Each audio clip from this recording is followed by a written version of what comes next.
ఓం శ్రీ సాయిరామ్.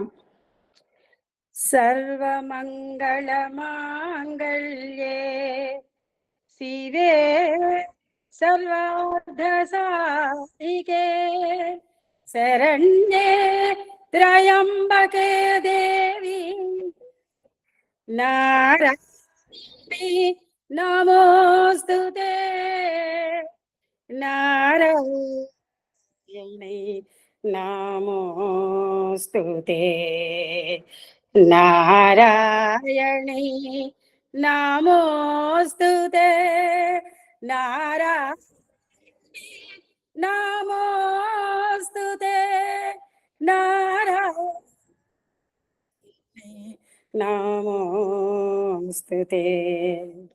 ఓం శ్రీ సాయిరామ్.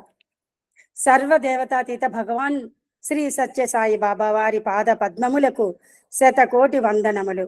మన అహం సత్యబోధక కుటుంబం అధినేత శ్రీ మల్లెల లక్ష్మీనారాయణ గారి దంపతులకు శతకోటి వందనములు.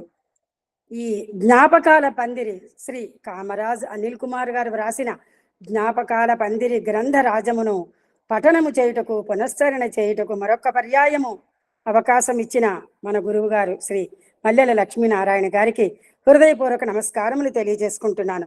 ఇందులో పాల్గొన్న పెద్దలు, పూజ్యులు, సోదర సోదరీమణులందరికీ కూడా హృదయపూర్వక సాయిరాం. ఓం శ్రీ సాయిరాం. పేజీ నెంబర్ 184, 28వ అధ్యాయం. దైవంతో జీవించడమే నిజమైన విద్య. ఆ రోజులు తలుచుకుంటూనే ఎంతో ఆనందంగా ఉంటుంది. మరో పక్క వాటికి దూరమయ్యామనే దుఃఖం పెళ్ళుబికి వస్తుంది. అద్వైతం గురించి ఎన్ని కబుర్లు చెప్పినా, నిరాకార నిర్గుణ నిరంజన తత్వం గురించి స్పష్టంగా తెలిసినా, స్వామి దివ్య రూపం, ఆ మందహాసం, ఆ హాస్యం, దానిమ్మ గింజల్లాంటి పలు వరుస, గాలికి ఎగిసే ముంగురులు, కనకాంబరం వంటి కాషాయాంబరం, ఇలా స్వామిని వర్ణించి మనల్ని సమీపించేసరికి స్వామి అలౌకిక పులకరింత, కన్నులకు కట్టినట్లుండే వారి వర్ణనలు, కడుపుబ్బా నవ్వించే హాస్యోక్తులు ఏవి ఈనాడు కరువైనవి కదా అనిపించక మానదు. మరి పంచదారను ఆరగించిన చీమకు తెలుస్తుంది ఆ మాధుర్యం, అంతేగాని పంచదారకు తన తీపి తనకు తెలియదు కదా. అందుకేనేమో అద్వైత సామ్రాట్టు అపరశంకరులైన ఆదిశంకరులు సహితం స్తోత్రాలు రచించడం, పీఠాలు స్థాపించడం జరిగింది అనిపిస్తుంది. ఇంకా మనమెంతటి వారము? ఆ దివ్య రూపం గురించి అందుకే అన్నారు, సౌందర్యసార సర్వస్వం మందస్మిత మనోహరం. అదే సత్యం. బహుశా ఆ రూపాన్ని సర్వులలో దర్శించగలిగేదాకా ఈ బాధ తప్పదేమో. సర్వతః పాణిపాదం తత్సర్వతోక్షి శిరోముఖం అంటే ఇదే అర్థం.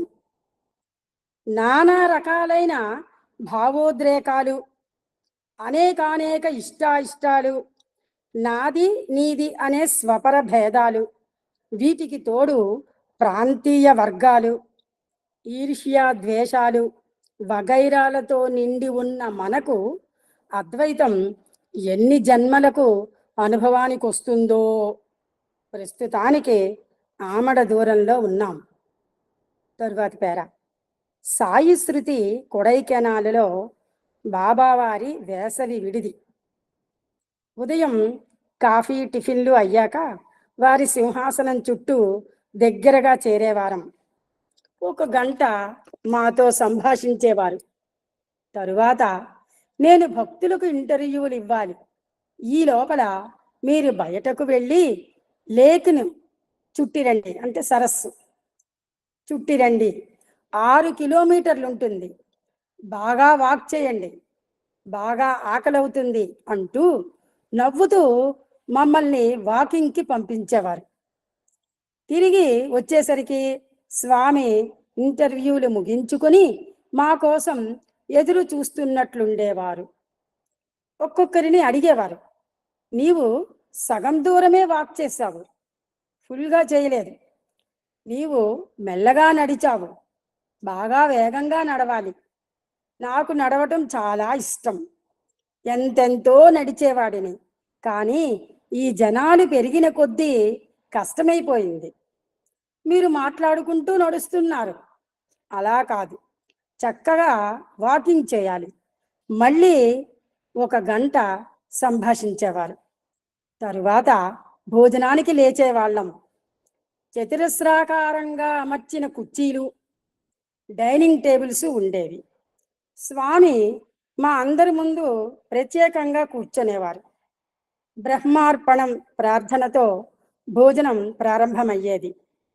విడ్డూరం ఏమంటే స్వామి చాలా చాలా స్వల్పంగా ఆహారం తీసుకునేవారు. అన్ని వంటకాలు కేవలం నివేదనకే. మేము ప్రారంభించేసరికి వారు భోజనం చేయటం పూర్తి అయిపోయేది. కానీ మేమందరం పూర్తి చేసే వరకు అక్కడే ఉండేవారు. ప్రతి టేబుల్ దగ్గర నిలబడి పలకరించేవారు. ఎవరు ఆహారం వేస్ట్ చేయకూడదు, ఎంత కావాలో అంతే వడ్డించుకోవాలి అనేవారు. టేబుల్ మేనర్స్ అంటారే, వాటిని సున్నితంగా తెలిపేవారు. ఎవరైనా కాస్త భిన్నంగా ప్రవర్తిస్తే సున్నితంగా మందలించేవారు. నాతో అనేవారు, నువ్వు అన్ని వంటకాలు రుచి చూడటం నేర్చుకోవాలి, లేకపోతే వీటిని తయారు చేసిన వారు బాధపడతారు. మనం అందరికీ ఆనందం అందించాలి. అందుకే కాబోలు living with God is true education. దాని అర్థమే దైవంతో జీవించడమే నిజమైన విద్య అంటారు. 100కి 100 పాళ్ళు నిజం. ఎవరెవరికి ఏది కావాలో దూరం నుంచి గమనించి కనుసైగతో పిల్లలను పిలిచి వడ్డించమనేవారు. తరువాతి పేర, స్వల్ప విరామం తరువాత సుమారు 3 గంటలకు కాఫీ టిఫిన్లు మామూలే. మళ్ళీ 1 గంట మాతో సంభాషణం. అనంతరం భజన హాలులో స్వామి దివ్యోపన్యాసం, భజన ఉండేవి. ఒకరిద్దరిని ముందుగా ప్రసంగించమనేవారు. దాని తరువాత మళ్ళీ స్వామి అనుగ్రహ భాషణం సల్పేవారు. రాత్రి భోజనాలు యథాప్రకారం ఉండేవి. అంటే రోజుకి 4-5 దివ్యోపన్యాసాలు ఉండేవి. దగ్గరగా కూర్చోవటం, స్వామిని తదేకంగా చూస్తూ వారి మాటల్ని వినటం, నేనేమో స్వామి ప్రసంగాలను అనువదించటం జరుగుతూ ఉండేది. ఒకప్పుడు 1 రోజుల మకాం ఉండేది. క్రమేణా 15, తరువాత మరీ 10 రోజులకి పరిమితమైపోయింది. పలుమార్లు స్వామి వెంట వెళ్ళే భాగ్యం నాకు దక్కింది. సింహద్వారం దగ్గర ఒక గోడ గడియారం ఉంది. దాని గూట్లో నుంచి ప్రతి గంటకి ఒక పక్షి తలుపు తెరుచుకొని మధుర స్వరాన్ని వినిపించేది. స్వామి మాట్లాడుతున్నప్పుడు మధ్య మధ్యలో ఆ ధ్వని వినిపించినప్పుడు, వింటున్నారా, నేనేది చెప్పినా కరెక్ట్ కరెక్ట్ అంటున్నది అనేవారు స్వామి. ప్రతివారిని పలకరిస్తూ కుటుంబ వివరాలు సహితం అడిగేవారు. మధ్య మధ్యలో స్వామి కొడైకెనాలులో అడవి ప్రాంతం అనుకోండి, దట్టంగా వృక్షాలున్న ప్రదేశాలకు విద్యార్థులను తీసుకువెళ్ళేవారు. అక్కడ ప్రతి ఒక్కరితో ఫోటోలు తీయించుకునేవారు. రమణీయమైన, పరవశింపచేసే ప్రకృతి సుందర దృశ్యాల నేపథ్యంలో కొండలలో వృక్షాల మధ్య వారితో ఉన్న ఫోటోలు ఈ జన్మకివి చాలు అనిపించేటట్లు ఉంటాయి. కోరుకున్నా ఇక రావు. స్వామికి వారు వీరు అనే వ్యత్యాసాలు ఉండవు. అందరికీ సమాన అవకాశాలు. బస్సు డ్రైవర్లు, అతిథులు, విద్యార్థులు, సెక్యూరిటీ వారు ఒకరేమిటి, ప్రతి ఒక్కరికి సమానంగా ప్రేమను పంచే స్వామి ప్రేమావతారి. తర్వాత అంశము రన్నింగ్ కామెంటరీ. ఓసారి భలే వినోదం కలిగించారు. నేను ఇరకాటంలో పడ్డాను. దాని పర్యవసానంగా ఆ రోజున కూడా యథాప్రకారం ఉదయం కాలేజీ పిల్లలతో పాటు లేక్ చుట్టూ వాకింగ్కు వెళ్ళాను. అప్పటికి నేను ఇంటికి ఉత్తరం రాసి చాలా రోజులైంది. పిల్లలతో చెప్పాను, మీరు వెళ్ళండి, నేను వెనుక వస్తాను. పోస్ట్ ఆఫీసుకి వెళ్ళి ఉత్తరం రాసి పోస్ట్ చేసి వచ్చేసరికి ఆలస్యమైంది. ఈలోగా పిల్లలు తిరిగి వచ్చి స్వామి చుట్టూ కూర్చోవటం, వారితో స్వామి సంభాషించటం జరుగుతోంది. నేను వచ్చేసరికి పిల్లలందరూ పకపకా నవ్వుతున్నారు. ఏదో జరిగింది, నేనే కథావస్తువునై ఉంటాను అనుకున్నాను. అనుకున్నట్లే జరిగింది. స్వామి నవ్వుతూ, ఏమి అని లేట్ అయినావు అని అడిగారు. స్వామి, పోస్ట్ ఆఫీసుకు వెళ్ళాను అన్నాను. అందరూ గట్టిగా నవ్వుతున్నారు. ఎందుకా అనుకుంటున్నాను. స్వామి అన్నారు పిల్లలతో, ఒరేయ్, మీకు చెప్పానుగా అనిల్ కుమార్ పోస్ట్ ఆఫీస్కి వెళ్ళాడని. అది సంగతి. నేను తిరిగి వచ్చేటప్పటికీ పిల్లలకు నా కథా కమామీషు చెప్పేశారన్నమాట. ఏం చేశావు అక్కడ అని అడిగారు. ఇదేమిటి స్వామి ఇట్లా అడుగుతున్నారు? పోస్ట్ ఆఫీస్కి ఎందుకు వెళ్తాం? ఉత్తరాలు రాయడానికే కదా అనుకుంటున్నాను. ఒక లెటర్ రాసి పోస్ట్ చేసి వస్తున్నాను స్వామి అన్నాను. మళ్ళీ అందరూ నవ్వారు. ఒరేయ్, లెటర్ రాయడానికి వెళ్ళాడు, రాసి పోస్ట్ చేసి వస్తున్నాడు అన్నానా లేదా అన్నారు స్వామి. ఎవరికి రాశావు మళ్ళీ అడిగారు స్వామి. ఇక్కడి విశేషాలు నా భార్యకి రాశాను స్వామి అన్నాను. చూసారా, భార్యకి ఉత్తరం రాసి వస్తున్నాడని చెప్పానా లేదా అని పిల్లల్ని చూస్తూ అనేసారు స్వామి. అంటే నా సంగతంతా రన్నింగ్ కామెంటరీ లాగా ఇక్కడ పిల్లలకి చెప్పేశారన్నమాట. ఆశ్చర్యం, ఆనందం కలిగాయి ఏకకాలంలో. ఎక్కడతో సరిపుచ్చలేదు స్వామి. ఉత్తరం ఇక్కడ రాసి పిల్లలకిచ్చి పోస్టింగ్ చెయ్యమని చెబితే సరిపోయేది కదా. నా పిల్లలు నీ ఉత్తరాలు చదువుతారనుకుంటున్నావా? వీళ్ళు నీ గుంటూరు కాలేజీ పిల్లల్లాంటి వారు కాదు అనేశారు. ఇది చమత్కారం అంటే. మరో తమాషా మీతో పంచుకోవాలని ఉంది. ఇంగ్లీష్లో గొప్ప నాటక రచయిత షేక్స్పియర్. అందులో డ్రామాటిక్ ఐరనీ అనే ప్రక్రియలో ఆయన దిట్ట. ఇద్దరి మధ్య జరిగే సంభాషణ వారిరువురికే అర్థమవుతుంది, చుట్టూ ఉన్న వారికి తెలియదు. ఇది చమత్కారం. దీన్ని ఒక సన్నివేశం ద్వారా స్వామి నా అనుభవానికి తెచ్చారు. తరువాతి అంశం, కామరాజు కాదు యోగరాజు అవసరం. మేమంతా తెల్లని దుస్తులు ధరిస్తాం కదా. చాకలివాడు వాటిని ఉతికి ప్రతి ఉదయం తెచ్చేవాడు.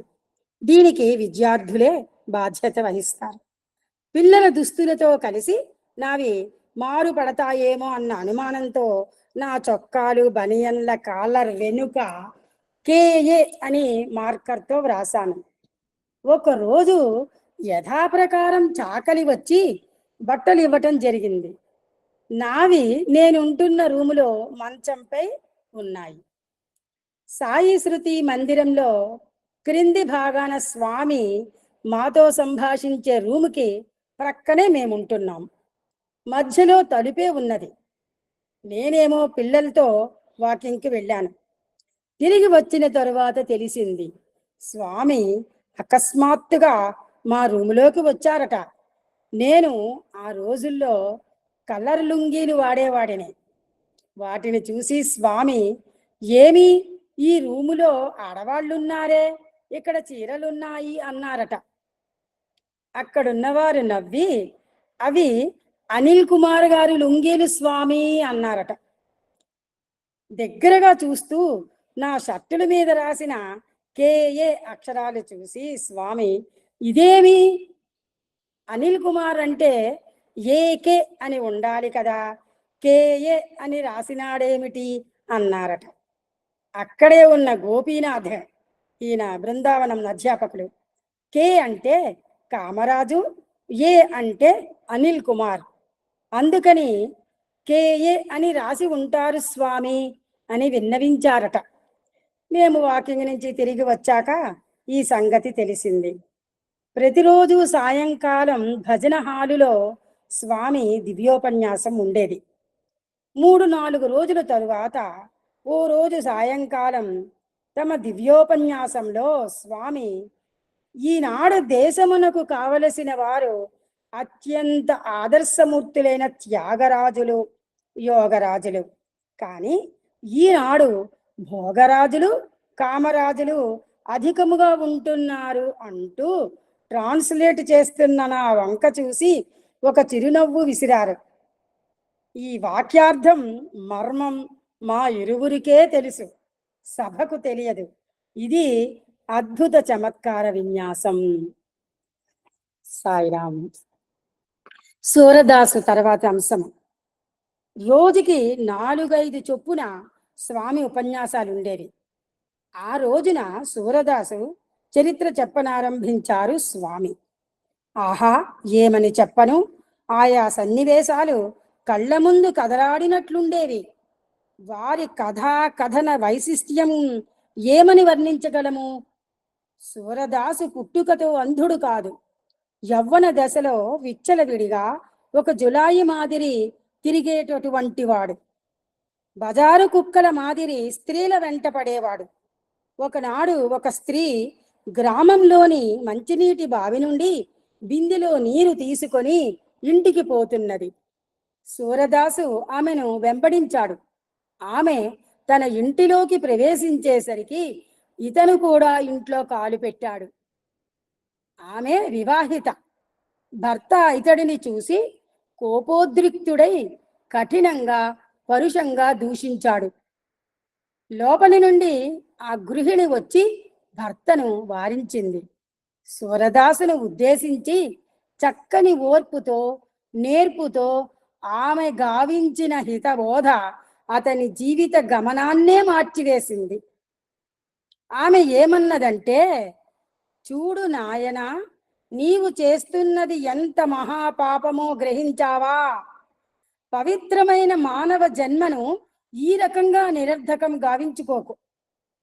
ఇంద్రియాలకు బానిసవై కాలాన్ని, కాయాన్ని దుర్వినియోగం గావించుకుంటున్నావు కదా, యోచించు అని ఆ గృహిణి ఈయన సూర్యదాసుతో అన్నది. ఇంకా ఆమె ఏ రకంగా చెప్పిందంటే కొంచెం చిన్న పద్యాలు వర్ణన చేసి చెప్పారు. అనిల్ కుమార్ గారు రాశారు. దేహమునిచ్చినది ఎందుకో తెలుసా? దేశములన్నీ చుట్టుటకా కాదు కాదు, పరోపకారార్థమిదం శరీరం అని సూక్తిని ఆచరణలో నుంచుటకు. తెలివిని ఇచ్చినది ఎందుకో తెలుసా? కలిమిని సంపాదించుటకా కాదు కాదు, 4 రోజుల నాటకమిది అను సత్యము నెరుగుటకు. కన్నులనిచ్చినది ఎందుకో తెలుసా? అన్నయూ చూసేటందులకా కాదు కాదు, దేవాది దేవుడవు కైలాసవాసిని చూసేటందుకు. చేతులనిచ్చినది ఎందుకో తెలుసా? మూతికి ముద్ద అందించుటకా కాదు కాదు, పతిత పావనుడవు శివుని పూజలు చేతులారా చేసేటందులకు. పొందుగ పాదములు ఇచ్చినదెందుకు?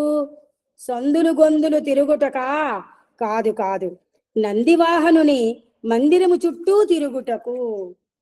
నోటిని ఇచ్చినదెందుకో తెలుసా? మాటలు పలికేటందులకా కాదు కాదు, ఆర్తావనుడవు దేవదేవుని కీర్తనలు పాడేటందులకు. చెవులను ఇచ్చినదెందుకో తెలుసా? ఊరివారి శుద్ధులు వినేటందులకా కానే కాదు, భగవానుని కీర్తనలు వినేటందులకు. ఈ ప్రకారము ఆమె మంచి హితబోధ సూరదాస్కి చేసింది. ఈ ప్రకారం ఇంద్రియముల సార్థకత గురించి వివరించింది ఆ సాధ్వీమణి. సూరదాసు బుర్ర గిర్రెను తిరిగిపోయింది. పొరపాటుని గ్రహించినాడు. తనపై తనకే ఏహ్యభావం కలిగింది. పశ్చాత్తాపంతో, పరితాపంతో బయటకు వచ్చి అక్కడున్న పొద నుండి 2 ముళ్లను తీసుకొని తన 2 కళ్ళను తానే పొడుచుకున్నాడు. గురుడ్డివాడైపోయి ముందుకు సాగిపోతున్నాడు. తర్వాత పేర. తన ప్రయాణంలో ఒకనాడు అడవిలో ప్రవేశించాడు. దారి తెన్ను తెలియటం లేదు. ఆ సమయానికి చీకటి పడుతున్నది. ఎక్కడి నుంచో ఓ పిల్లవాడు ఊడిపడ్డాడు. చేయి పట్టుకొని నడిపించాడు. ఆ రాత్రికి ఓ దేవాలయంలో తల దాచుకోక తప్పలేదు. కానీ సూరదాసుకి అనుమానం వచ్చింది. ఈ పిల్లవాడు తనను వదిలిపెట్టి వెళ్ళిపోతాడేమో అనుకున్నాడు. తన ప్రక్కనే పడుకొమ్మని కోరాడు. ఆ కుర్రవాని చేతిని అందుకొని తన గుండెలపై అదుముకున్నాడు. తీరా చేతిని తడుముతుండగా ఆ పిల్లవాని చేతికున్న కంకణాలు తగిలాయి. వెంటనే గ్రహించాడు సూరదాసు. అతడు సాక్షాత్తు బాలకృష్ణుడని తెలుసుకొని ఆనందాశ్రువులు రాల్చాడు. భక్తి పారవస్యంతో కృష్ణుని కీర్తించాడు. కృష్ణుడు కృపతో అతనికి దృష్టి ప్రసాదించాడు. అప్పుడు సూరదాసు, స్వామి, నీ సుందర రూపాన్ని దర్శించిన తరువాత ఇక నాకు దేనిని చూడనవసరం లేదనిపిస్తున్నది. ఈ జన్మకిది చాలు. ఈ దృష్టిని ఉపసంహరించు అని ప్రార్థించాడు. అందునిగానే తన జీవితం గడిపాడు. కృష్ణుని మహాభక్తునిగా అతని కీర్తి ఆచంద్ర తారార్కం నిలిచిపోయింది. ఈ వర్ణనలో బాబావారి ప్రత్యేకత ఎక్కడున్నదంటే ఆ గృహిణి నోట తమ సందేశాన్ని తెలియచేశారు. అక్కడున్న విద్యార్థులు విషయాన్ని గ్రహించి తమ జీవితాలను తీర్చిదిద్దుకోవాలి అన్నది వారి ఆకాంక్ష. ఇంద్రియముల సార్థకతను గూర్చి ఇంత సులభ శైలిలో బోధించగలవారు మన బాబావారొక్కరే. సాయిరామ్. తర్వాత 29వ అధ్యాయము, సందర్భానికి తగిన సందేశం. ఇందులో మొదటి అంశము, బాబా కావాలా, డైమండ్ కావాలా? నీకు ఏమన్నా ఇస్తే తీసుకుంటావా అని ప్రశ్నించారు. బస్సులో విద్యార్థులతో పాటు ప్రయాణిస్తున్న స్వామి నన్ను చూస్తూ వేసిన ప్రశ్న ఇది. నీకు ఏమన్నా ఇస్తే తీసుకుంటావా? కొడైకెనాల్కు వెళ్ళేటప్పుడు మార్గమధ్యంలో స్వామి అప్పుడప్పుడు తమ కారు దిగి స్టూడెంట్స్ ఉన్న బస్సులో కూర్చొని పరమానందాన్ని పంచుతారు. ఇది జరిగి 25 సంవత్సరాలైంది. స్వామి, మీ అనుగ్రహం, మీరు ఏది ఇచ్చినా పుచ్చుకుంటాను అన్నాను. వెంటనే ఒక ఉంగరాన్ని సృష్టించి ఇచ్చి నా చేతిలో పెట్టారు. మధ్యలో స్వామి బొమ్మ, చుట్టూ డైమండ్స్ లాగా అమర్చి ఉన్నది. చాలా అద్భుతంగా ఉంది. నేను ఉంగరపు వ్రేలికి పెట్టుకుందామంటే అది చాలా బిగువుగా ఉంది, సరిగా పట్టటం లేదు. అందరితో మాట్లాడుతూనే నా బాధ గ్రహించి స్వామి నవ్వుతూ, నీ దగ్గరే జాగ్రత్తగా పెట్టుకో అన్నారు. అరచేతిలో పట్టుకొని గుప్పిట్లో పెట్టుకున్నాను. జాగ్రత్త అని మరీ చెప్పారు కాబట్టి మాటి మాటికి అది ఉందో మాయమైపోయిందో అని చెక్ చేసుకుంటూ గడిపాను. ఎప్పటి వరకు అనుకున్నారు? సాయంత్రం భజన అయిపోయేదాకా ఈ తిప్పలు తప్పలేదు. భజనానంతరం స్వామి, ఏది రింగ్ ఇలా ఇవ్వు అన్నారు. నేను ఇవ్వను స్వామి అన్నాను. ఏం, నేనిచ్చింది నాకివ్వటానికేమి? ఓహో, డైమండ్స్ ఉన్నాయనా? నీకు డైమండ్స్ కావాలా, స్వామి కావాలా అని అడిగారు. స్వామి, ఈ ఉంగరంలో స్వామి బొమ్మ ఉన్నది కనుక స్వామి బొమ్మ ఉన్న డైమండ్ రింగు కావాలి అన్నాను. పకపక నవ్వేశారు.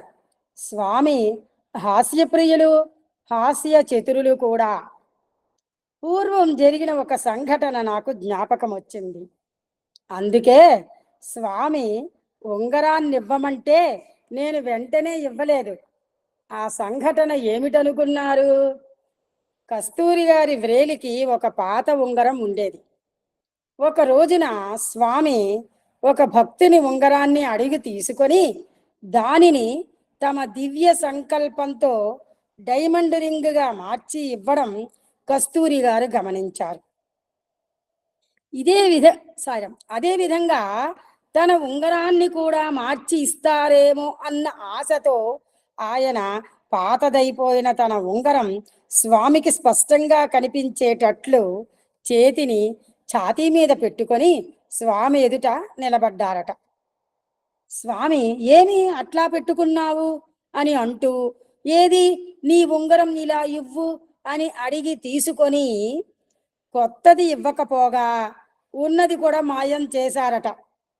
అట్లే నాకిచ్చింది కూడా మాయం చేస్తారేమో అని భయపడి స్వామి అడిగినా నేను ఇవ్వలేదు. వారికి తెలియనిదేముంది, నా ఉంగరాన్ని సున్నితంగా తీసుకొని నవరత్నాల ఉంగరంగా మార్చి నా వ్రేలికి తొడిగి, చూసావా పెర్ఫెక్ట్ సైజ్, స్వామి ఎప్పుడూ పెర్ఫెక్టే అన్నారు. మళ్ళీ మరచిపోతానేమో, ఇక్కడే మీకు చెప్పేసేయాలి. కడప నుండి ఒక విద్యార్థి మా యూనివర్సిటీలో చదువుకునేవాడు. వాడు పుస్తకాల పురుగు.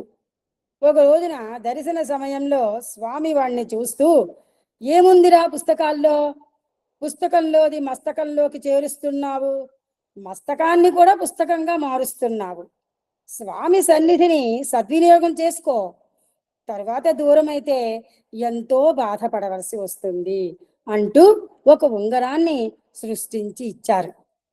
ఆ తరువాత స్వామి భక్తులకు దర్శనం ఇవ్వటానికి వెళ్ళారు.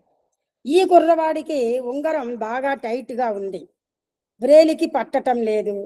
స్వామి భక్తులకు దర్శనమిచ్చి తిరిగి వచ్చి, ఏమిరా బాధపడుతున్నావు, ఉంగరం టైట్ అయ్యిందా, అయ్యో పాపం, ఇప్పుడు పెట్టుకో సరిపోతుంది అన్నారు. ఆ పిల్లవాడు మళ్ళీ ఆ ఉంగరాన్ని వ్రేలికి పెట్టుకుంటున్నాడు. చాలా టైట్గా ఉన్న ఉంగరం కాస్త స్వామి చూస్తూ ఉండగా అతని వ్రేలి మీద పెద్దదై కరెక్ట్గా సరిపోయింది. అరే, అతని వ్రేలి మీద ఉండగానే సైజు మారిపోయిందే అని చూస్తున్న వాళ్ళం ఆశ్చర్యపోయాం. స్వామి సంకల్పానికి తిరుగులేదు కదా. తరువాతి అంశం, భగవాన్తో బస్సులో. కొడైకెనాల్కి సాధారణంగా స్వామివారి పరివారం 3 కార్లలో ప్రయాణం అవుతారు. పిల్లలు వెనకే బస్సులో వస్తారు. ఇక భక్తులు కార్లలో వారిని అనుసరించటం, పోటాపోటీలుగా వాహనాలు నడపటం, ఇదంతా వేడుకగా ఉంటుంది. మార్గమధ్యంలో ఒక్కోసారి స్వామి కారు దిగి పిల్లల బస్సులో కూర్చొని ప్రయాణిస్తారు. వాళ్లతో ఇష్టాగోష్ఠిగా ముచ్చటిస్తూ, హాస్యోక్తులతో నవ్విస్తూ, పాటలు పాడిస్తూ, భజనలు చేయిస్తూ ఆనంద సాగరంలో ఓలలాడిస్తారు. ఓసారి అందరం ఆనందంగా స్వామితో బస్సులో ప్రయాణిస్తున్నాం.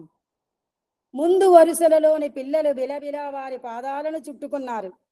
స్వామి కిటికీలోంచి బయటకు చూస్తూ, చూసారా, పెద్ద పెద్ద వృక్షాలు కనపడుతున్నాయి, వాటికి ఎవ్వరూ నీరు పోయటం లేదు.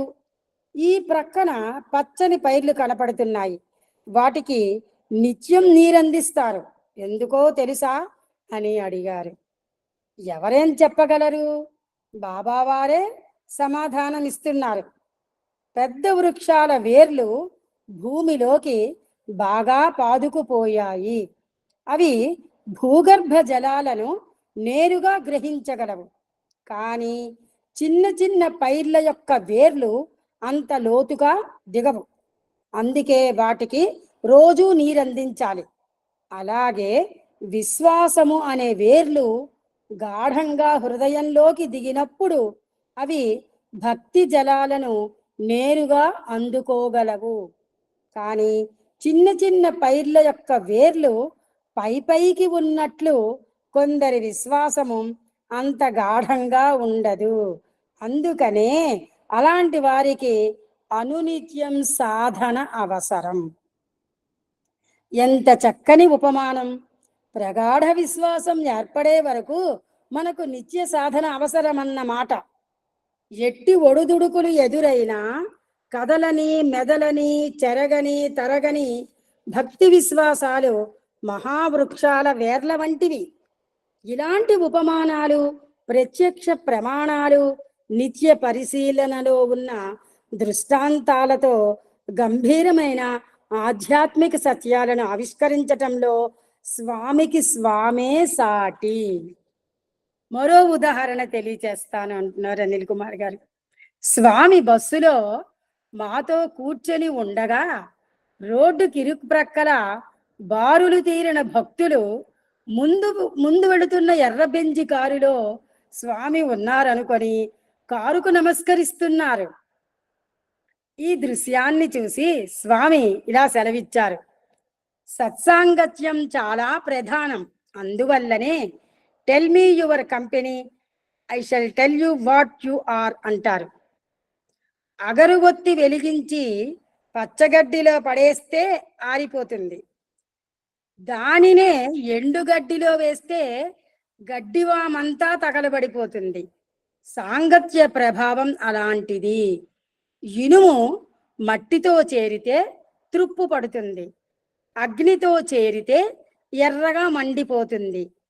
ఇసుక గాలితో చేరి ధూళిగా పైకి ఎగసి పడుతుంది, నీటిలో చేరితే అడుగున పడిపోతుంది. సాంగత్య ప్రభావం ఈ రీతిగా ఉంటుంది అని స్వామి చెప్పారు. ఇంతటితో ఆపలేదు స్వామి.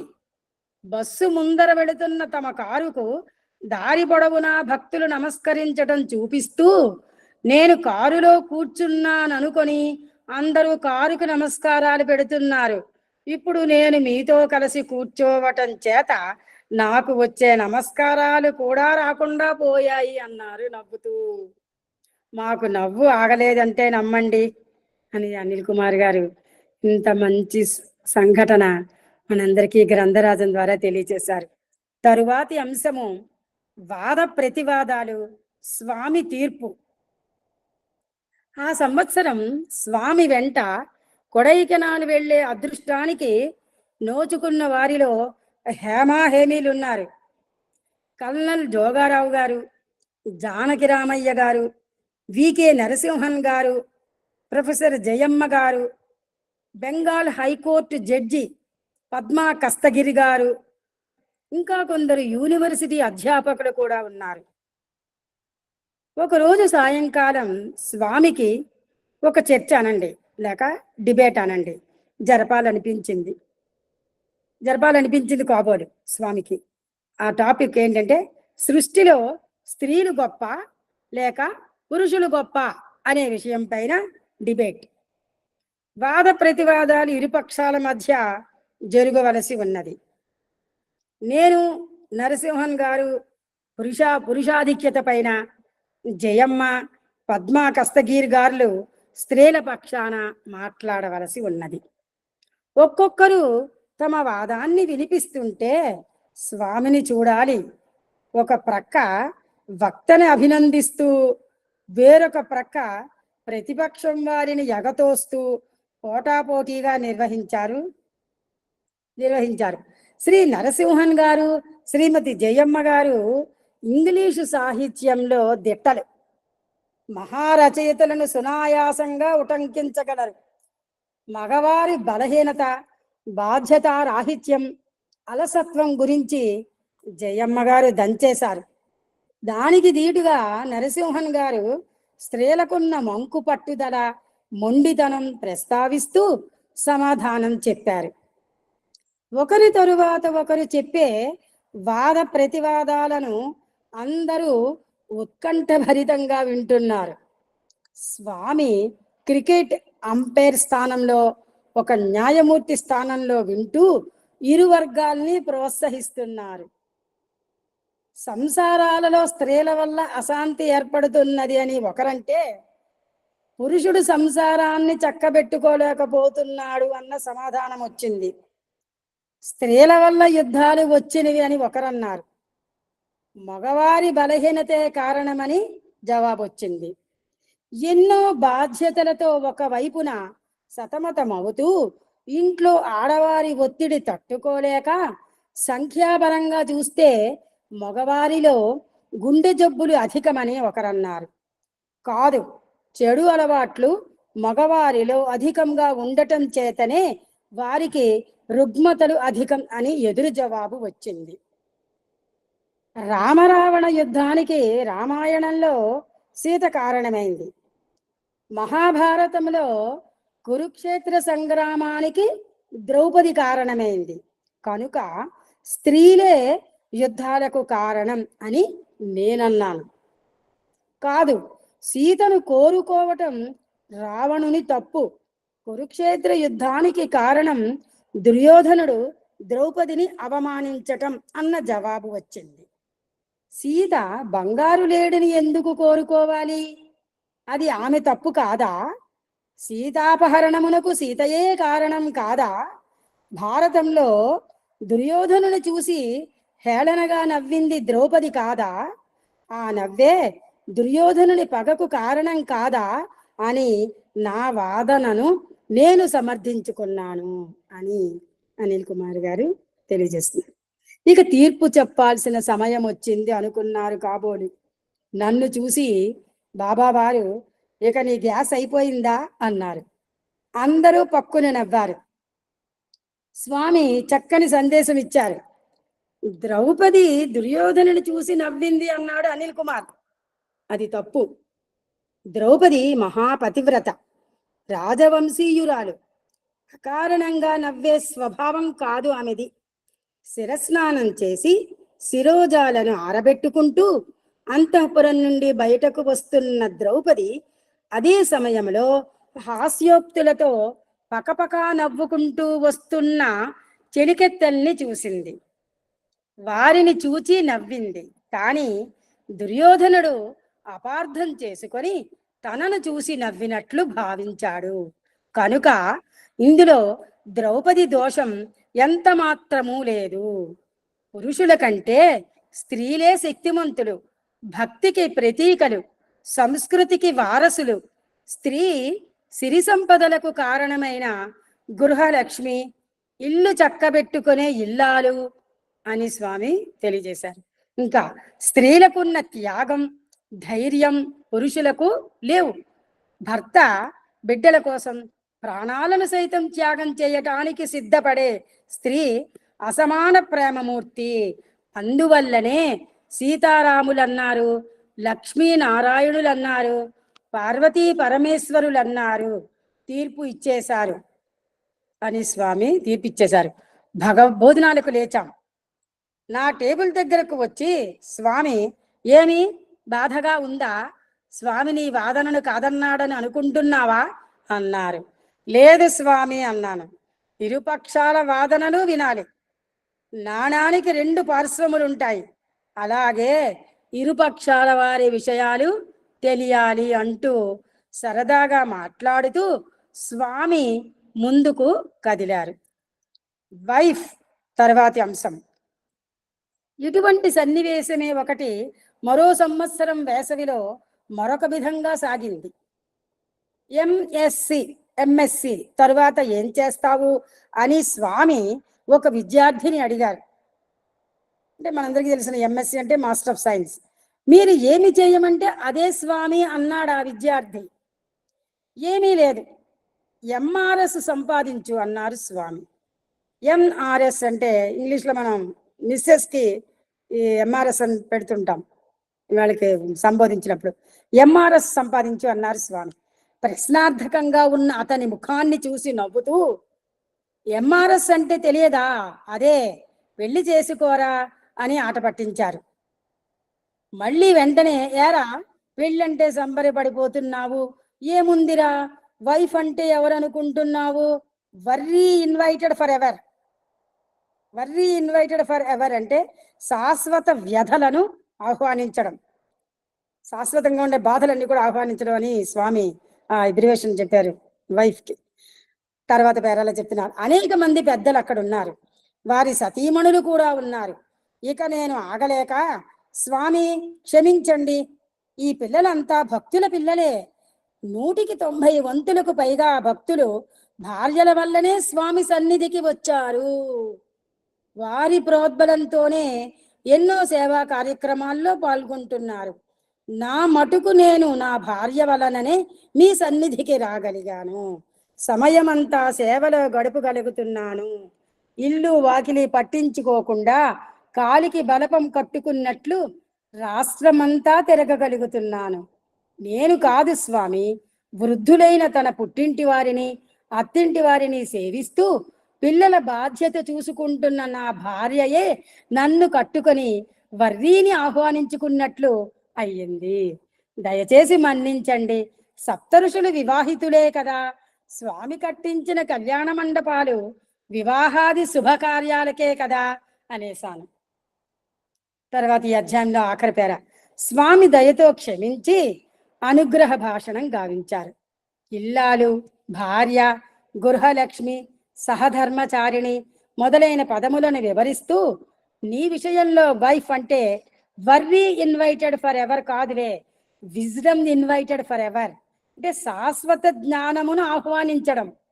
విజ్డమ్ ఇన్వైటెడ్ ఫర్ ఎవర్ అంటే శాశ్వత జ్ఞానాన్ని ఆహ్వానించడం అని స్వామి తెలియచేశారట అనిల్ కుమార్ గారితో. నాకు ఉపశమనం కలిగింది.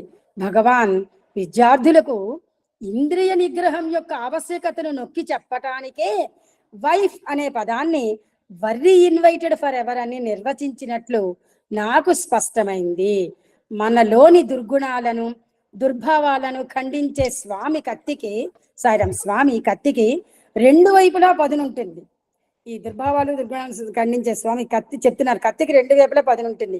రోగాన్ని మాత్రమే కాకుండా రోగిని కూడా దృష్టిలో పెట్టుకొని వైద్యం చేసినట్లుగా సమయ సందర్భానుసారం సందేశమిచ్చే భగవాన్ బాబావారి సంభాషణ చతురత సాటి లేనిది.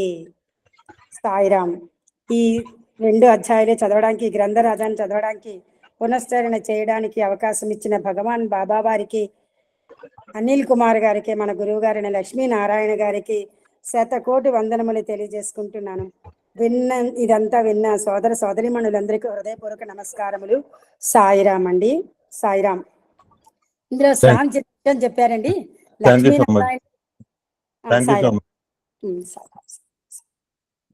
Annapurna.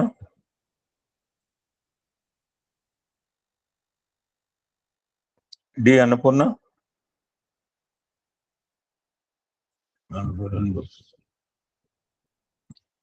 Okay, thank you. Ending లో జాహ్నవి పడుతుంది. ఇప్పుడు మేడం చెప్పిన దాంట్లో సూరదాస్ గురించి చాలా వివరంగా చెప్పింది. ఆ సూరదాస్ అనగానే నాకు చాలాసార్లు సూరదాస్ అనగానే నాకు గుర్తుకొచ్చేది అది, ఎందుకంటే నేను వేయించాను కనుక.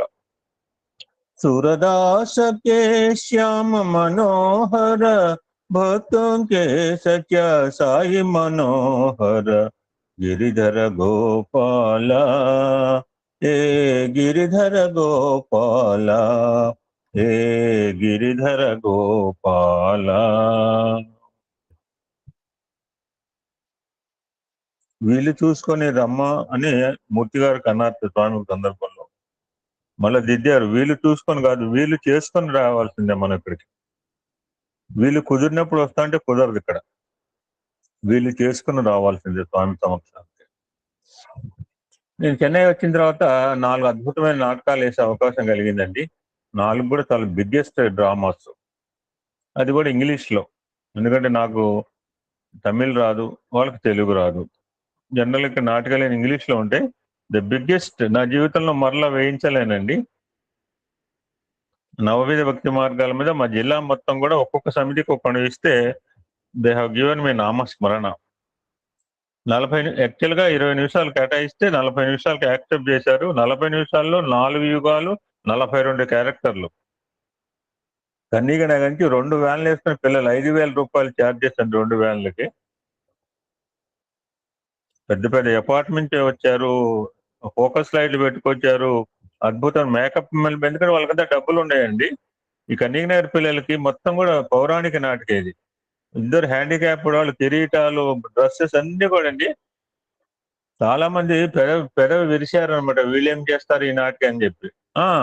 బిఫోర్ డే కూడా పెదవి విరిశారు. సరే విరిస్తే విరని, వేసేది వీలు కాదు కదా. వాళ్ళు సాయంత్రం 6 పోతే రోజు 10 అండి అక్కడ. నాకు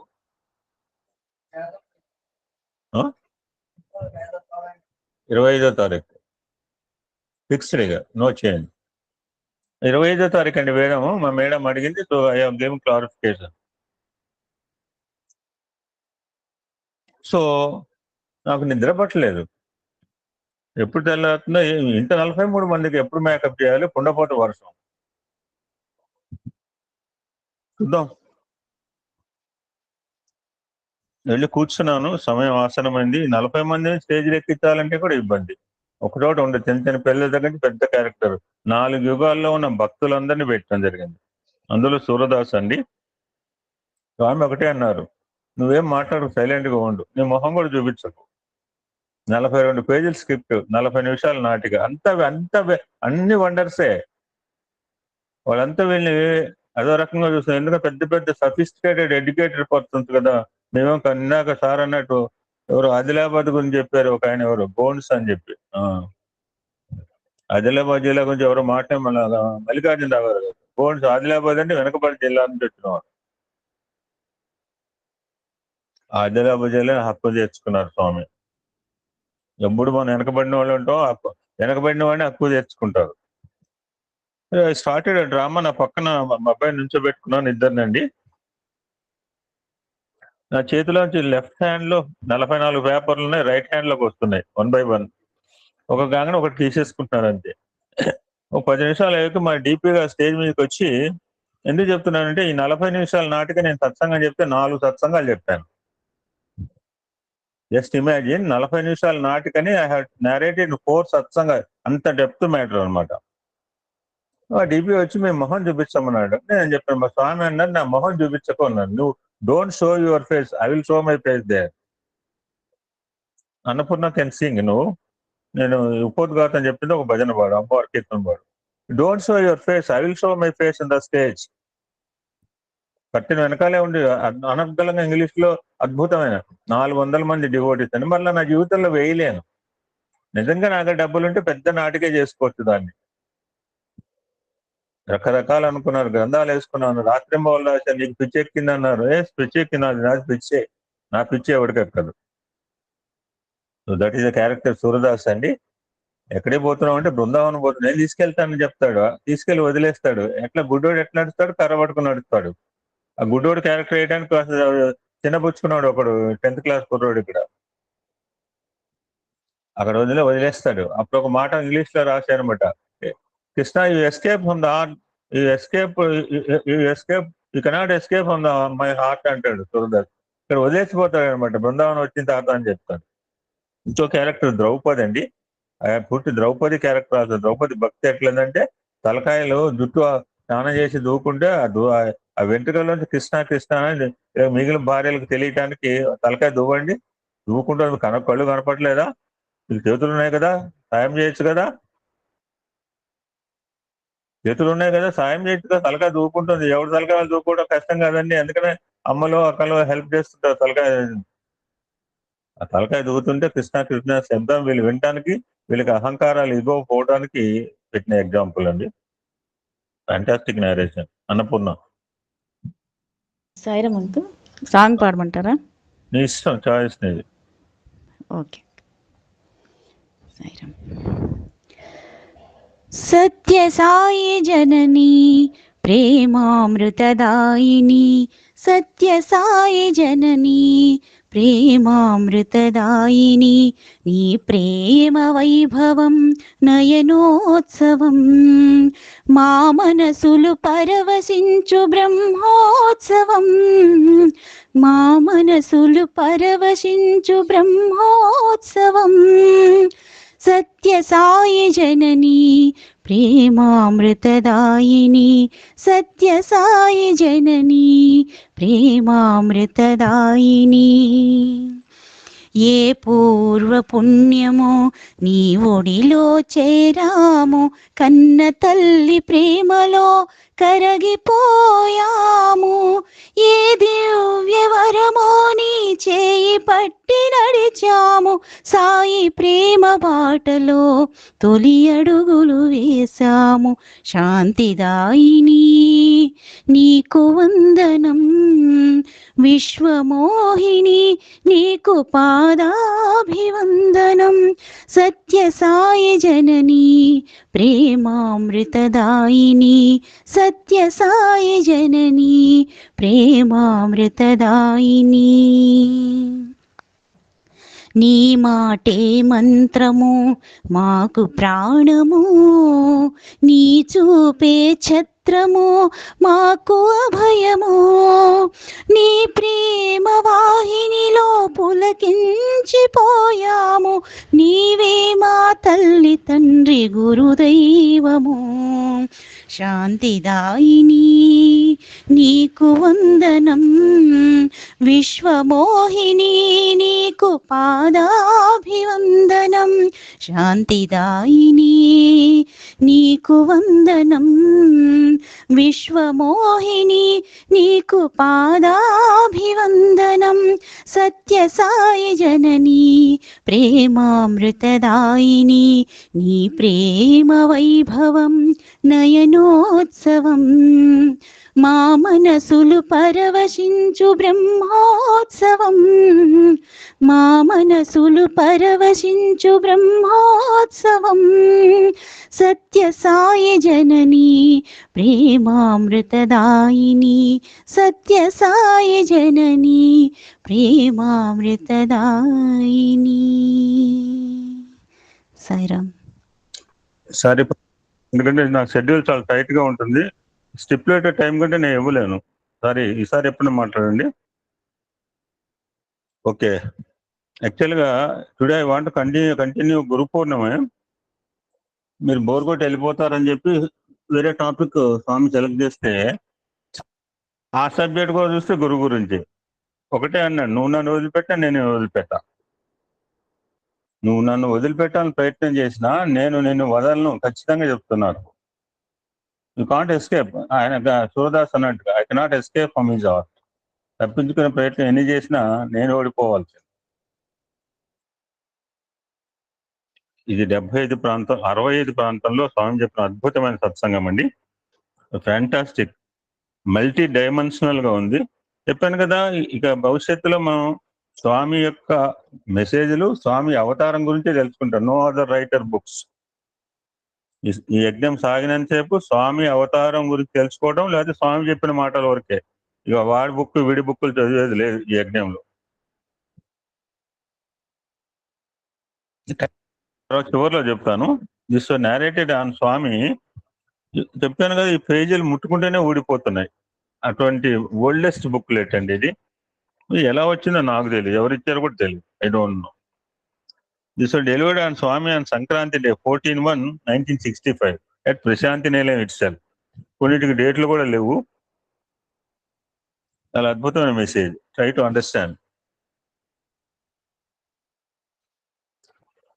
ఒక మనిషి రైల్వే స్టేషన్కి వెళ్ళి బుకింగ్ ఆఫీస్ కిటికీ దగ్గర నుంచున్నాడు. టికెట్ ఇమ్మని గోల పెడుతున్నాడు.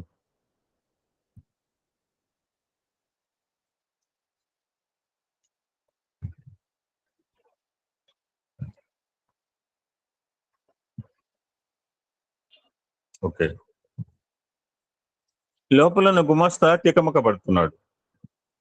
ఎందుకంటే ఆ మనిషికి వెళ్ళవలసిన తెలియదు. అంజనేయ గారు చెప్తుంటారు, చాలాసార్లు చెప్పారు example Indian culture programme. First example ఇదే. ఉన్న ఊరి మీద విసుగుపుట్టి అక్కడి నుంచి వెళ్ళిపోవాలని ఆరాటం, కానీ వెళ్ళవలసిన చోటు అది తెలియదు. నౌడేస్ మనుషులందరూ ఇదే విధంగా ప్రవర్తిస్తున్నారు అంటున్నారు స్వామి. ఈ మాట 60 సంవత్సరాల క్రితం చెప్పాడు. ఎప్పుడు కాదు, 2024లో 60 సంవత్సరాల క్రితం 64 ప్రాంతంలో చెప్పిన మాటలు ఇవి. 100 ఏళ్ళు బతికినప్పటికీ వెళ్ళవలసిన చోటు ఏదో తెలుసుకోలేడు. ఇక కోరిక పోతుంది. తన మిత్రులు దారిలో ఒకరి తర్వాత ఒకరు కూలిపోగా తాను ఒక్కడే ఏకాగా మిగిలిపోయాడు. మృత్యు పోలేదు. ఇప్పుడు మన గ్రూప్లో చూసి పోతే బాగుంది, మనం పోతే మన ఇష్టం కాదు. చాలా బాగుందంటే ఉండనీయడు. నరకయాతన పడతాం తీసుకోడండి. చాలా బాగుంది, ఎంజాయ్ చేస్తున్నాం, బ్యూటీ అంటే తక్కువ లేపేస్తాడు. జీవించడం సుఖమయం కాదు.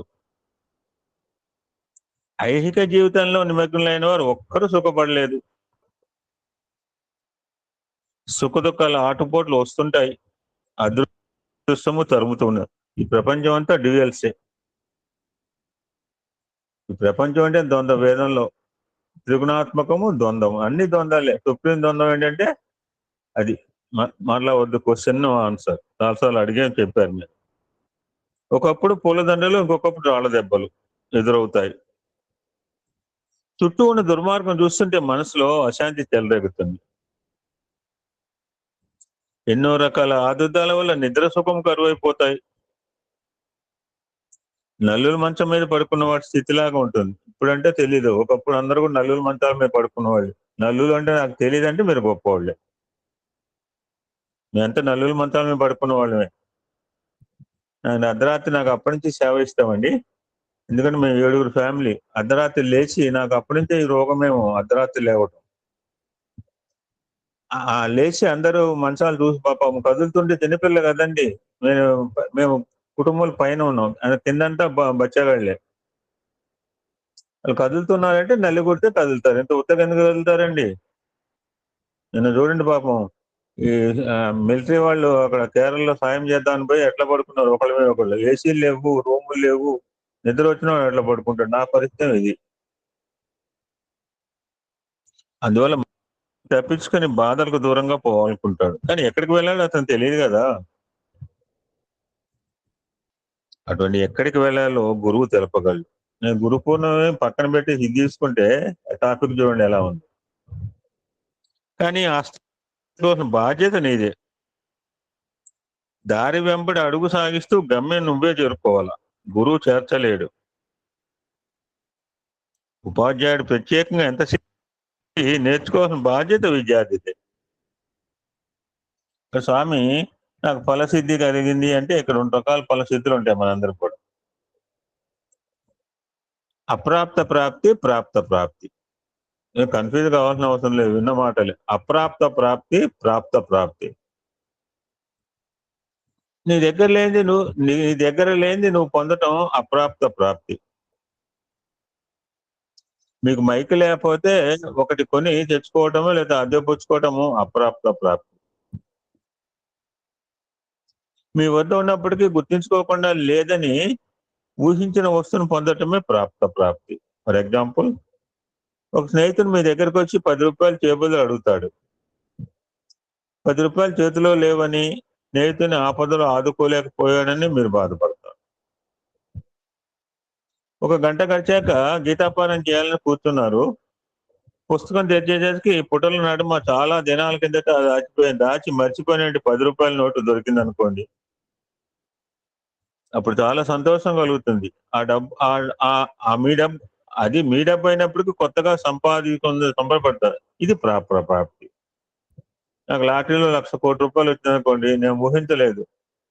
లేదా ఎప్పుడో కొన్న ప్లాట్ 5,000 కొంటే ఇప్పుడు 50 లక్షలు వచ్చాయనుకోండి, ఇది అప్రాప్త ప్రాప్తి. మీ హృదయం అనే పుస్తకం పుటలలో వెదకవలనని గురువు చెప్తాడు. చూడగా అక్కడ గొప్ప పెళ్లి దొరుకుతుంది. సంపదను మీకు సమకూర్చుతుంది. తన సంకల్పం మాత్రం అజ్ఞానం తొలగించగల సామర్థ్యం శ్రీకృష్ణుకు ఉన్నది. అయినప్పటికీ శ్రవణ మనన నిధిధ్యాసాల సోపానాలు క్రమంగా ఎక్కి వెళ్ళేట్టు చేశాడు. వైద్యుడు జబ్బు ఏదో తెలిసి మందు పుచ్చుకొని సూచిస్తాడు. మందు పుచ్చుకోవాల్సిన వాడు రోగి. తేలెక్కడ కుట్టిందా అంటే తేలు కుట్టించోడ మంది ఏమంటే తేలు గోడ అటా వేయకూడదు మందు. కానీ మందు పుచ్చుకోవాల్సింది రోగి, కానీ వైద్యుడు కాదు. ఇంకో విషయం కూడా స్పష్టం చేయాలి. శిష్యును కూడా అన్వేషించే సత్యం గురించిన స్ఫురణ ఉండాల. ఫర్ ఎగ్జాంపుల్, తంతి వార్త అంటే ఆ రోజు టెలిగ్రామ్స్ అనమాట. తంతి వార్తను భాషలో దయచేసి సత్సంగం బ్యాక్గ్రౌండ్ మెసేజ్ పెట్టుకున్నారు. తంతి వార్తను పరిస్తారు. ఆ వార్తను పంపేవాడికి, అందుకునేవాడికి ఇద్దరికి కూడా పరిభాష తెలిసి ఉండాలి. మనం పేపర్ టెలిగ్రామ్ అంటే మనం అందరం పంపిన వాళ్ళమే. అక్షరాలు లెక్కేసి, పదాలు లెక్కేసి డబ్బులు కట్టమన్న వాళ్ళమే. ఇప్పుడంటే టెలిగ్రాములు కూడా పోయినాయి.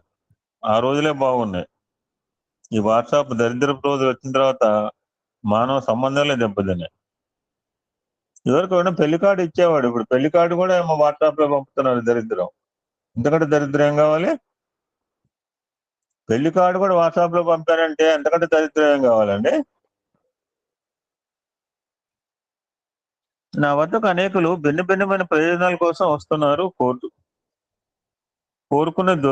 దొరుకున్నప్పుడు నన్ను నిందిస్తున్నారు. నిన్న మా సీతారాం బాగా చెప్పాడు. ఆదివారం ఎలా ఉంటుంది, సోమవారం ఎలా ఉంటుంది, ఒక మాట చెప్తా, చాలా బాగా పెట్టాడు.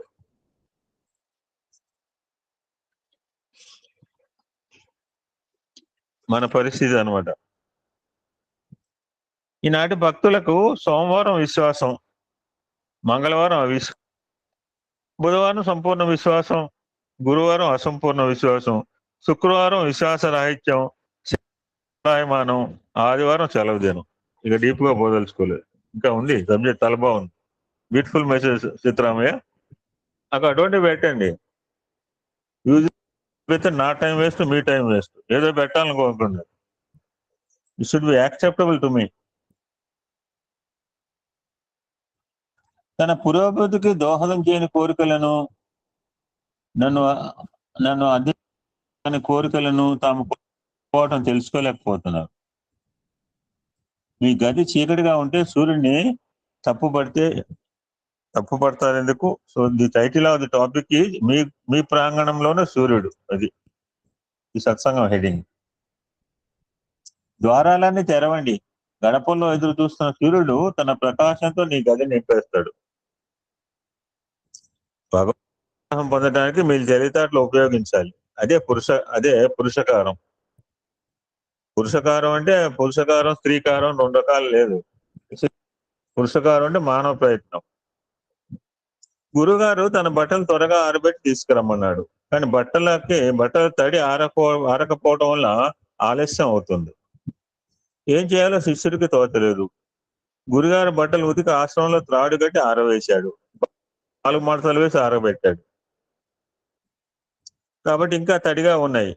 ఒంటి మడత వేస్తే తొందరగా పురుషకారం ప్రేరణ చేయగా గ్రహించాడు. ఆ ప్రకారం చేసి గురువు గారి ఆజ్ఞను, నేను ఢిల్లీ 2 సార్లు వెళ్ళానండి. అనుకున్నాను అంత చలిగా బట్టలు ఎలా ఆరుతాయని చెప్పి. భగవంతుడు చూస్తే అనమాట. ఎండలో కాకపోయినా ఇంట్లో వేసుకున్న ఫ్యాన్ వేసుకున్న బట్టలు ఆరేవండి అంత చల్లి కూడా. మరి నాకు విచిత్రం అనిపించేది. ఒంటి బట్ట వేస్తే తొందరగా ఆరిపోతాయని తన పురుషగా గ్రహించాడు. ఆ ప్రకారం చేసి గురువుగారి ఆజ్ఞను పాలించగలిగాడు. ఆధ్యాత్మిక విషయాల్లో వివేకం ఉపయోగించి సాధన నిరాఘాటంగా సాగించాలి. త్వరగా బట్టలు ఆరవేయటం, తొందరగా రుచికరమైన పదార్థం వండటం అనేవి అప్రధానమైన నైపుణ్యాలు. ఈ స్కిల్స్ కాదు మనం డెవలప్ చేసుకోవాల్సింది. ఇంద్రియముల ఆకర్షణలను ఎదుర్కొంటా వాసనలకు అలవాటైన అంతరంగంలో పుట్టే కోరికలను ఉత్తమ లక్ష్యాలు కల్పించడం ప్రధానమైంది. పాత్రను పైభాగాన్ని ఎంత శుభ్రం చేసినా లాభం లేదు. అంతకంటే ముఖ్యం లోపల పరిశుభ్రం చేయటం. నిన్న కూడా అన్నారు, ఏం తింటున్నావు కాదు, లోపల నుంచి వచ్చే మాటలు. జీసస్ క్రీస్తు తలకాయ తిరిగిపోయింది వాళ్ళని. ఆంతరిక పరిశుభ్రతకు నామస్మరణ ఉత్తమ సాధనం. స్మరణ వల్ల తరుణోపాయం దొరుకుతుంది. నామమే పదిలంగా ఒడ్డుకు చేర్చగల వ్యక్తిలో ఉన్న శక్తి మీద ముసుకప్పే మాయను నామస్మరణ తొలగించగలదు. ఆ తెర తొలగిపోగానే మానవునికి అసలు తన రూపమేదో తెలుస్తుంది. తనలోనే సమస్త విశ్వము గోచరిస్తుంది. మానవుని శక్తి అపారం, సామర్థ్యం అనంతం. ఎందుకంటే ఇది గుర్తుపెట్టుకోవాలి, ఎవ్రీథింగ్ ఇది ఆత్మన్.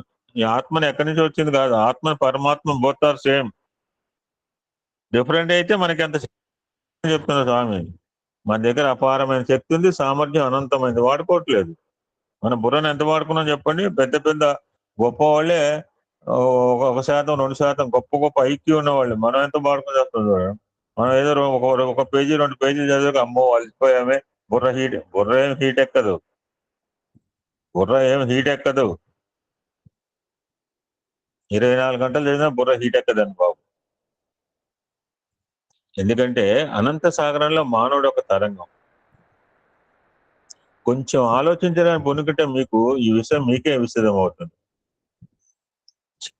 ఇక్కడ మంత్రాలు వలిస్తే మామిడి పళ్ళు రాలవు.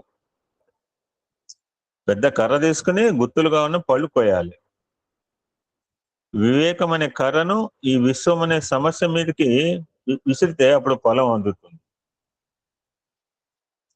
అందుకోసమే మీరు సత్సంగాలు అన్వేషించాలని, సత్సంగం పొందాలని నేను చెబుతూ ఉంటాను. ఇప్పుడు కానీ చెప్పండి, కొత్త వాళ్ళు జాయిన్ అవుతున్నారు.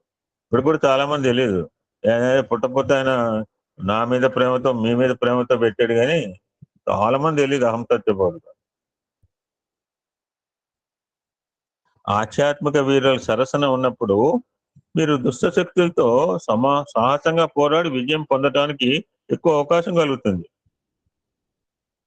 ఫర్ ఎగ్జాంపుల్, ఒకసారి గరుడు కైలాస పర్వతానికి వెళ్ళాడు. ఆయన పాములకు ప్రబల శత్రువు. పరమశివుడు తన చేతులను, నడుమును, కంఠాన్ని సర్పహారంతో అలంకరించుకున్నాడు. శివుని తమకేమీ భయం లేదని గ్రహించి ఆ సర్పాలు గరుడుని చూసి పడగలు విప్పి బుసలు కొట్టుతున్నాయట. నేను చాలాసార్లు చెప్తుంటా. అప్పుడు గరుడు అంటాడు, కిందకి దిగిరండి మీ సంగతి చూస్తాను. స్థాన బలం అంటుంటాడు అనమాట. పిల్లలు కూడా వాళ్ళ ఇంట్లో ఎక్కువ పోతే నోరు పెదవి చెప్పరు. ఇస్కాల్ స్థాన బలం ప్రతివాడికి ఉంటుంది. నా ఇంట్లో మాట్లాడిన మీ ఇంట్లో వచ్చి ఎట్లా మాట్లాడతా? నేను ఎవరింటో మాట్లాడతా. జనరల్ గా చెప్తాను, నా ఇంట్లో నాకు స్థాన బలం అండి, మీ ఇంట్లో వస్తే కిమ్మినాశ్రమాలు కూర్చోవలసిందే. కిందకి దిగిరండి మీ అందరిని చంపేస్తాను కేక పెట్టేట గరుడు. సాధకునికి ఏఎస్పి వల్ల మనకేం లభిస్తుంది? ఇది ఎగ్జాంపుల్ అండి. ఇదే మనం ఆశించట్లా, నువ్వు ఆశించకపోయినా నీకు లభిస్తుంది. రక్షణ ఇటువంటి దిస్ ఇస్ ద ప్రొటెక్షన్. సిద్ధుని కూడా లాభం కలుగుతుంది. నీళ్ళతో నింపిన కుండను పొలంలో ఉంచినట్టయితే నీరు ఎగిరిపోదు. భోగుల మడుగా ఉన్నప్పుడు యోగుల శక్తులు హరించిపోయే ప్రమాదం ఉంది. పొగరెక్కిన గుర్రమునకు వేసిన కళ్యంతో, వెలుగులో ఉన్న నదీ ప్రవాహానికి అడ్డం వేసిన ఆనకట్టతో, కాలువలతో సత్సంగాన్ని పోల్చవచ్చు. వాటి సత్సంగం అంటే ఇదండి. పొగరబోతు గుర్రానికి కళ్యము, కాలువ పోతుంది దానికి ప్రవాహానికి ఆనకట్ట. నీళ్లు ఉంచాలి, నీళ్లు స్టాగ్నేట్ చేయరు, మళ్ళీ మురిగిపోతాయి. అవసరం ఉన్నప్పుడు నీళ్లు కిందకు వదులుతుంటారు. కృష్ణానది కాలంలో ఇప్పుడు అన్ని జలాశయాలు కొండలాగా ఉన్నాయి. నీరంతా సముద్రంలో పోతుంది. మనకి నీరు లేదు, ఏడుస్తాం, నీరుని దాచుకోవడం కెపాసిటీ లేదు. ప్రకృతి మీద పడి ఏడుస్తుంటాం. వర్షాలు కురవట్లేదు, అక్కడ ఎక్కువ ఎక్సెస్ రైన్ఫాల్, ఇక్కడ less rainfall. Why can't we use the excess rainfall? ఆ నీళ్ళేమో సముద్రంలో పోతుంటే కళ్ళప్పు గంటూ చూస్తూ కూర్చుంటాం మనం. ఇటువంటి ప్రయోజనమే చేకూరగలదు. ఇప్పుడు ఒక అమ్మాయి కాశీ యాత్రలో ఉంది. అక్కడ సమాన ధర్మం కలిగిన మనుషులు చేరటం వల్ల సంసర్గంలో ఆధ్యాత్మిక జిజ్ఞాస అభివృద్ధి. వెళ్ళే బ్యాచ్ కూడా అట్లే ఉండాలి. స్పిరిచువల్ కాన్సెప్ట్ లో ఉన్న వాళ్ళతో సత్సంగం చేస్తే మంచిగా ఉంటుంది. పరస్పరము మధురమైన గోష్ఠి జరుపుకుంటూ లాభం పొందగలరు. అందువల్ల భక్తి విశ్వాసాలు బలపడగలవు. అటువంటి వాతావరణం లేని ప్రదేశాలకి వదిలిపెట్టేయాలి. అటువంటి స్థలాల కోసం వెతుకుతూ వెళ్ళాలి. వెతికి వాటిని కనుగొనవాలి.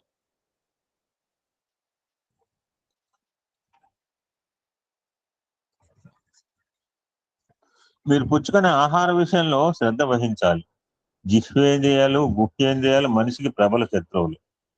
ఈ రెండింటి ప్రభావాలకు లొంగిపోయి మనిషి పతనం అవుతాడు. జిహ్వకోని ప్రతిపదార్థమును తిని చెడిపోవద్దు. నేను 12 రోజులు అయింది, ఇంటి నిండా పచ్చడిలే. నేను అంటుంది నీ గురించి అన్ని పచ్చళ్ళు పంపి ఒక్క పచ్చడి ముట్టుకోవట్లేదు. 12 రోజులు అయింది. నోరు కట్టేసుకున్నా, ఒంట్లో బాగాలేదు. నేను అంటుంది ఎన్ని పచ్చళ్ళు, ఏం చేస్తా, ఎన్ని పచ్చళ్ళు ఉంటే నా చుట్టూతా.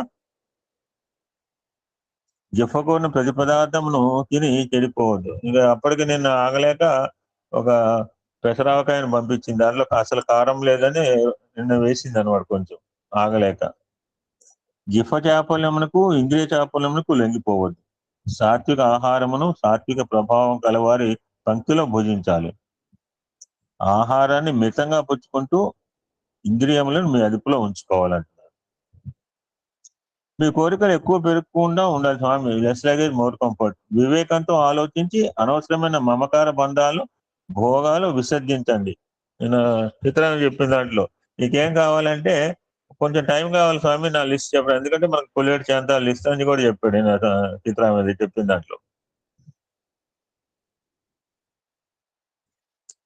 ఫికర్ లేనివాడు ఫకీర్. అది ఫకీర్కి డెఫినేషన్ ఇదండి. ఫకీర్ అంటే ప్రతివాడు ఫకీర్ కాదు. ఫికర్ అనే మాట మనం వాడుతుంటాం. ఫికర్ లేనివాడు ఫకీర్ అంటే ఆదుర్దా లేనివాడు అనమాట.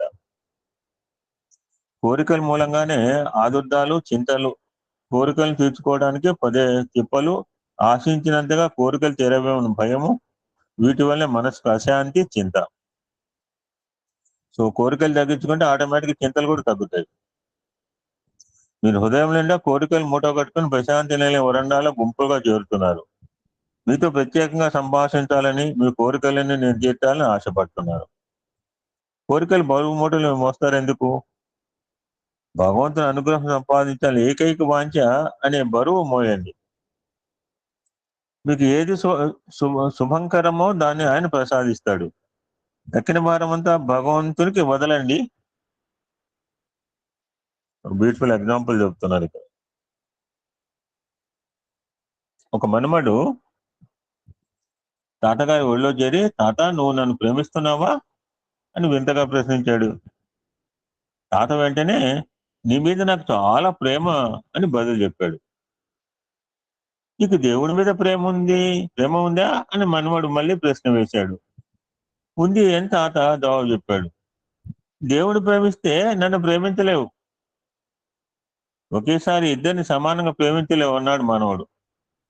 ఎస్, నేను టీవీ చూస్తాను రాస్తున్నా అంటాడు. టీవీ చూస్తూ రాయటం నడవదు. టీవీ అయినా చూడు, రాయని హోంవర్క్ చేయి.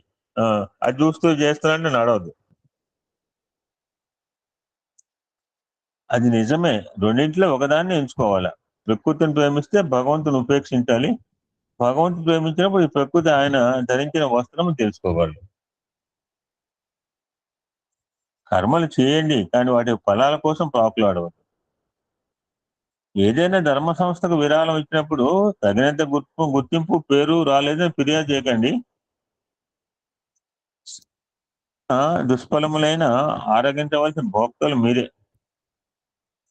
ఫలానుభవం నుంచి తప్పించుకోవాలంటే కర్మ కోసమే కర్మ చేసి ఫలితం సంగతి విస్మరించట ఉత్తమ మార్గం. ఫలాపేక్ష లేకుండా కర్మలు చేస్తే పాపపుణ్యాల ప్రసక్తి మిమ్మల్ని బాధ పెట్టదు. పోతే నష్టానికి కూడా సిద్ధంగా ఉండాలి. మన బిఏ శాస్త్రి గారి ఎగ్జాంపుల్ రాష్ట్రాలు చెప్తారు. నేను చెప్పబోయే ఎగ్జాంపుల్ చూసి పుస్తకం చదివాడు ఏమైనా. 4 దారుల కూడలు బావి తవ్విస్తున్నావు. మనుషులకు పశువులకు దప్పిగా తీర్చినందుకు పుణ్యం రావాలని కోరుతావు.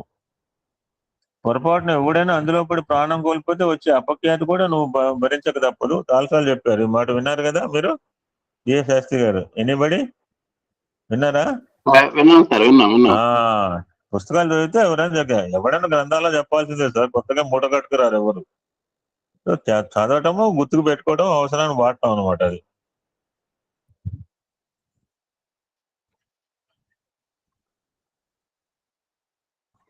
విసనకర్త మీరు ప్రేమతో ఎవరికైనా విసురుతున్నప్పుడు మీ ఇష్టం వచ్చినప్పుడు ఊరుకోవచ్చు.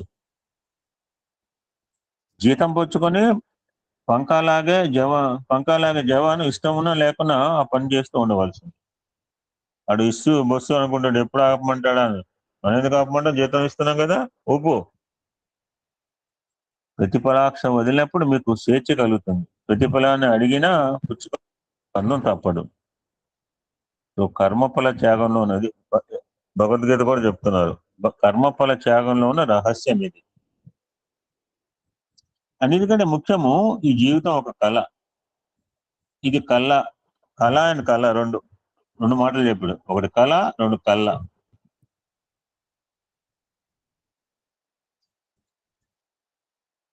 బతుకు మీద మితిమీరిన మమకారం పెంచుకోవద్దు. బ్యూటిఫుల్ ఎగ్జాంపుల్ చెప్తున్నారు ఇక్కడ స్వామి. ఒక భార్య లేక ఇల్లు వదిలిపెట్టి అడవికి వెళ్ళాడు. ఆయన వెళ్ళిన తర్వాత ఇంటి దగ్గర పరిస్థితులు మరీ దిగజారిపోయాయి. ఆకలి బాధలు తాళలేక వాళ్ళ బిడ్డ చనిపోయింది. నేను రాముడికి పైసా ఖర్చు లేని ఒక పూజ చేయమంటే ఏమైనా చదివారా? Tulsidas example anybody? ఒక్క ఖర్చు మానసిక పూజ అని చెప్తుంటాడు. గుడివాడ పెడుతుంటారే, చాలాసార్లు పెట్టాడు ఎప్పుడైనా గుడివాడ అయినా. అటువంటి స్టోరీ అనమాట. ఒక్క ఖర్చు యాత్ర పూజ సార్ ఏదైతే ఉందో. ఇప్పుడు పైసా ఖర్చు లేని పూజ పైసా ఖర్చు ఖచ్చితంగా చెప్తా అని చెప్పారు తులసిదాస్ భక్తుడికి. ధనపాలో దినపాలో చదవండి, బాగుంటుంది. వేసి సంవత్సరాలు గడుతున్నాయి. పాలు కలుపుతారట. పాలలో మరి చక్కెర వేయాలి కదా, వేస్తుంటే కొంచెం ఎక్కువ పడుతుంట. ఊహల్లో మాయరోగం, ఊహల్లోనే కొంచెం దరిద్ర నారాయణ అంటే వాడు అనమాట. ఇక రాముడు ఉండబట్టలేక అరే దుర్మార్గుడు అనాల్సింది పాపం. రాముడు ఆ మాటలు నాలంటూ వస్తాయి. లేదా దరిద్రుడు అనాలా? అరే ఊహలో అరచెంచా ఎక్కువ పడితే మాయరోగమా? ఊహలో కూడా ఎక్కువ అరచుకొని ఎక్కువ పడింది చెప్పి వాళ్ళ చేపెట్టి గెలుగుదాం అనుకుంటున్నట్ట. ఆయన ఊహలో ఆ రాముడి స్పర్శ తగిలేకి ఇటు దిమ్మ తిరిగిపోయింది వాడికి ధనపాలు. ఆయన వెళ్ళిన తర్వాత ఇంటి దగ్గర పరిస్థితులు మరీ దిగజారిపోయాయి. ఆకలి బాధను తడలేక వాళ్ళ బిడ్డ చనిపోయింది. దీనురాలైన గృహిణి కళ్ళ ముందే బిడ్డ చనిపోయింది. ఆ మన్నాడు భర్త తిరిగి వచ్చాడు. భార్య జరిగిన సంగతి చెప్పి ఏడ్చింది.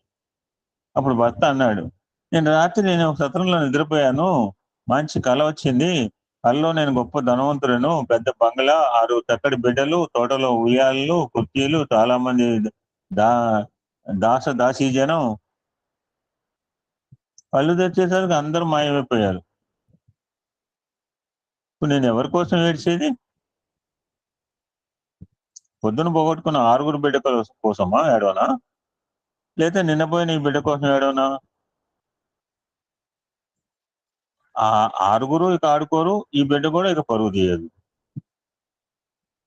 నేను కలగన్నప్పుడు ఈ బిడ్డ లేదు,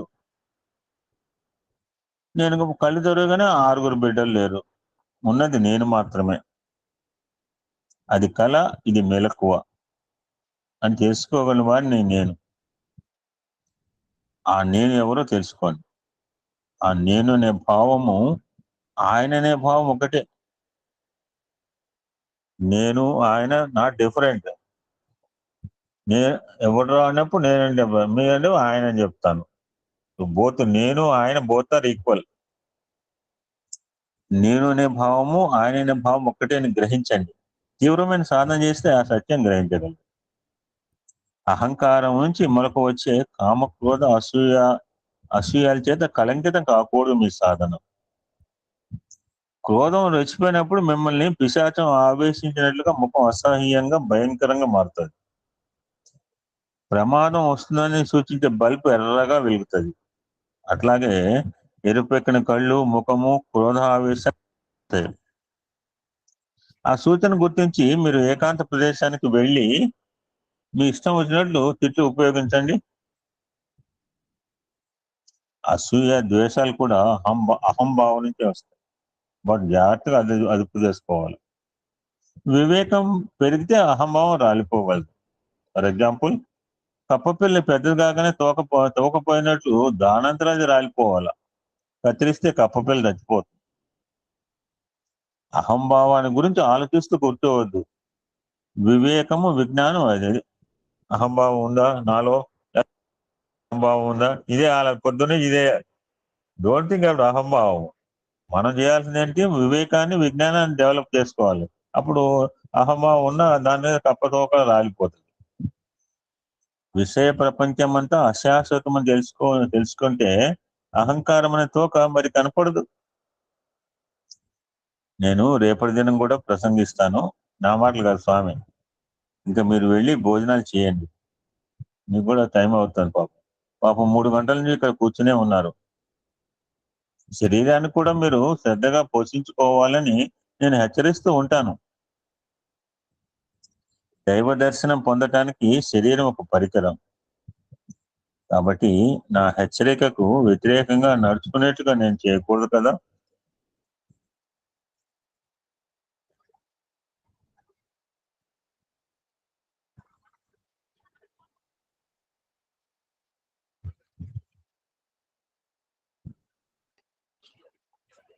ఇదేంటి స్వామి ఆ రోజు ప్రశాంతి నిలయంలో చెప్పిన సత్సంగము. Will have 1 or 2 supplementary messages శ్రావణ మాసం గురించి. ఒక 10 నిమిషాల్లో వీ కెన్ కంక్లూడ్ అండి.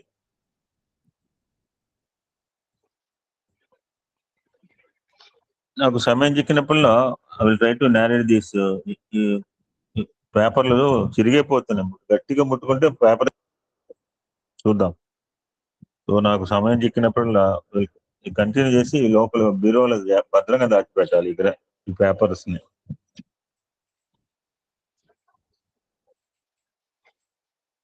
జాహ్నవి ఒక అమ్మవారి కీర్తన పాడు, దెన్ ఐ విల్ టేక్ సత్సంగం.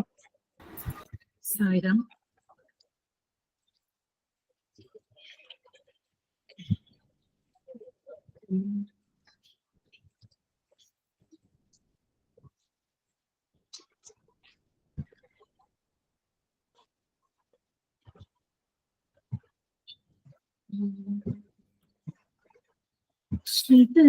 శ్రీతజనలోలానుత గుణశీలావతలను కనలేవా.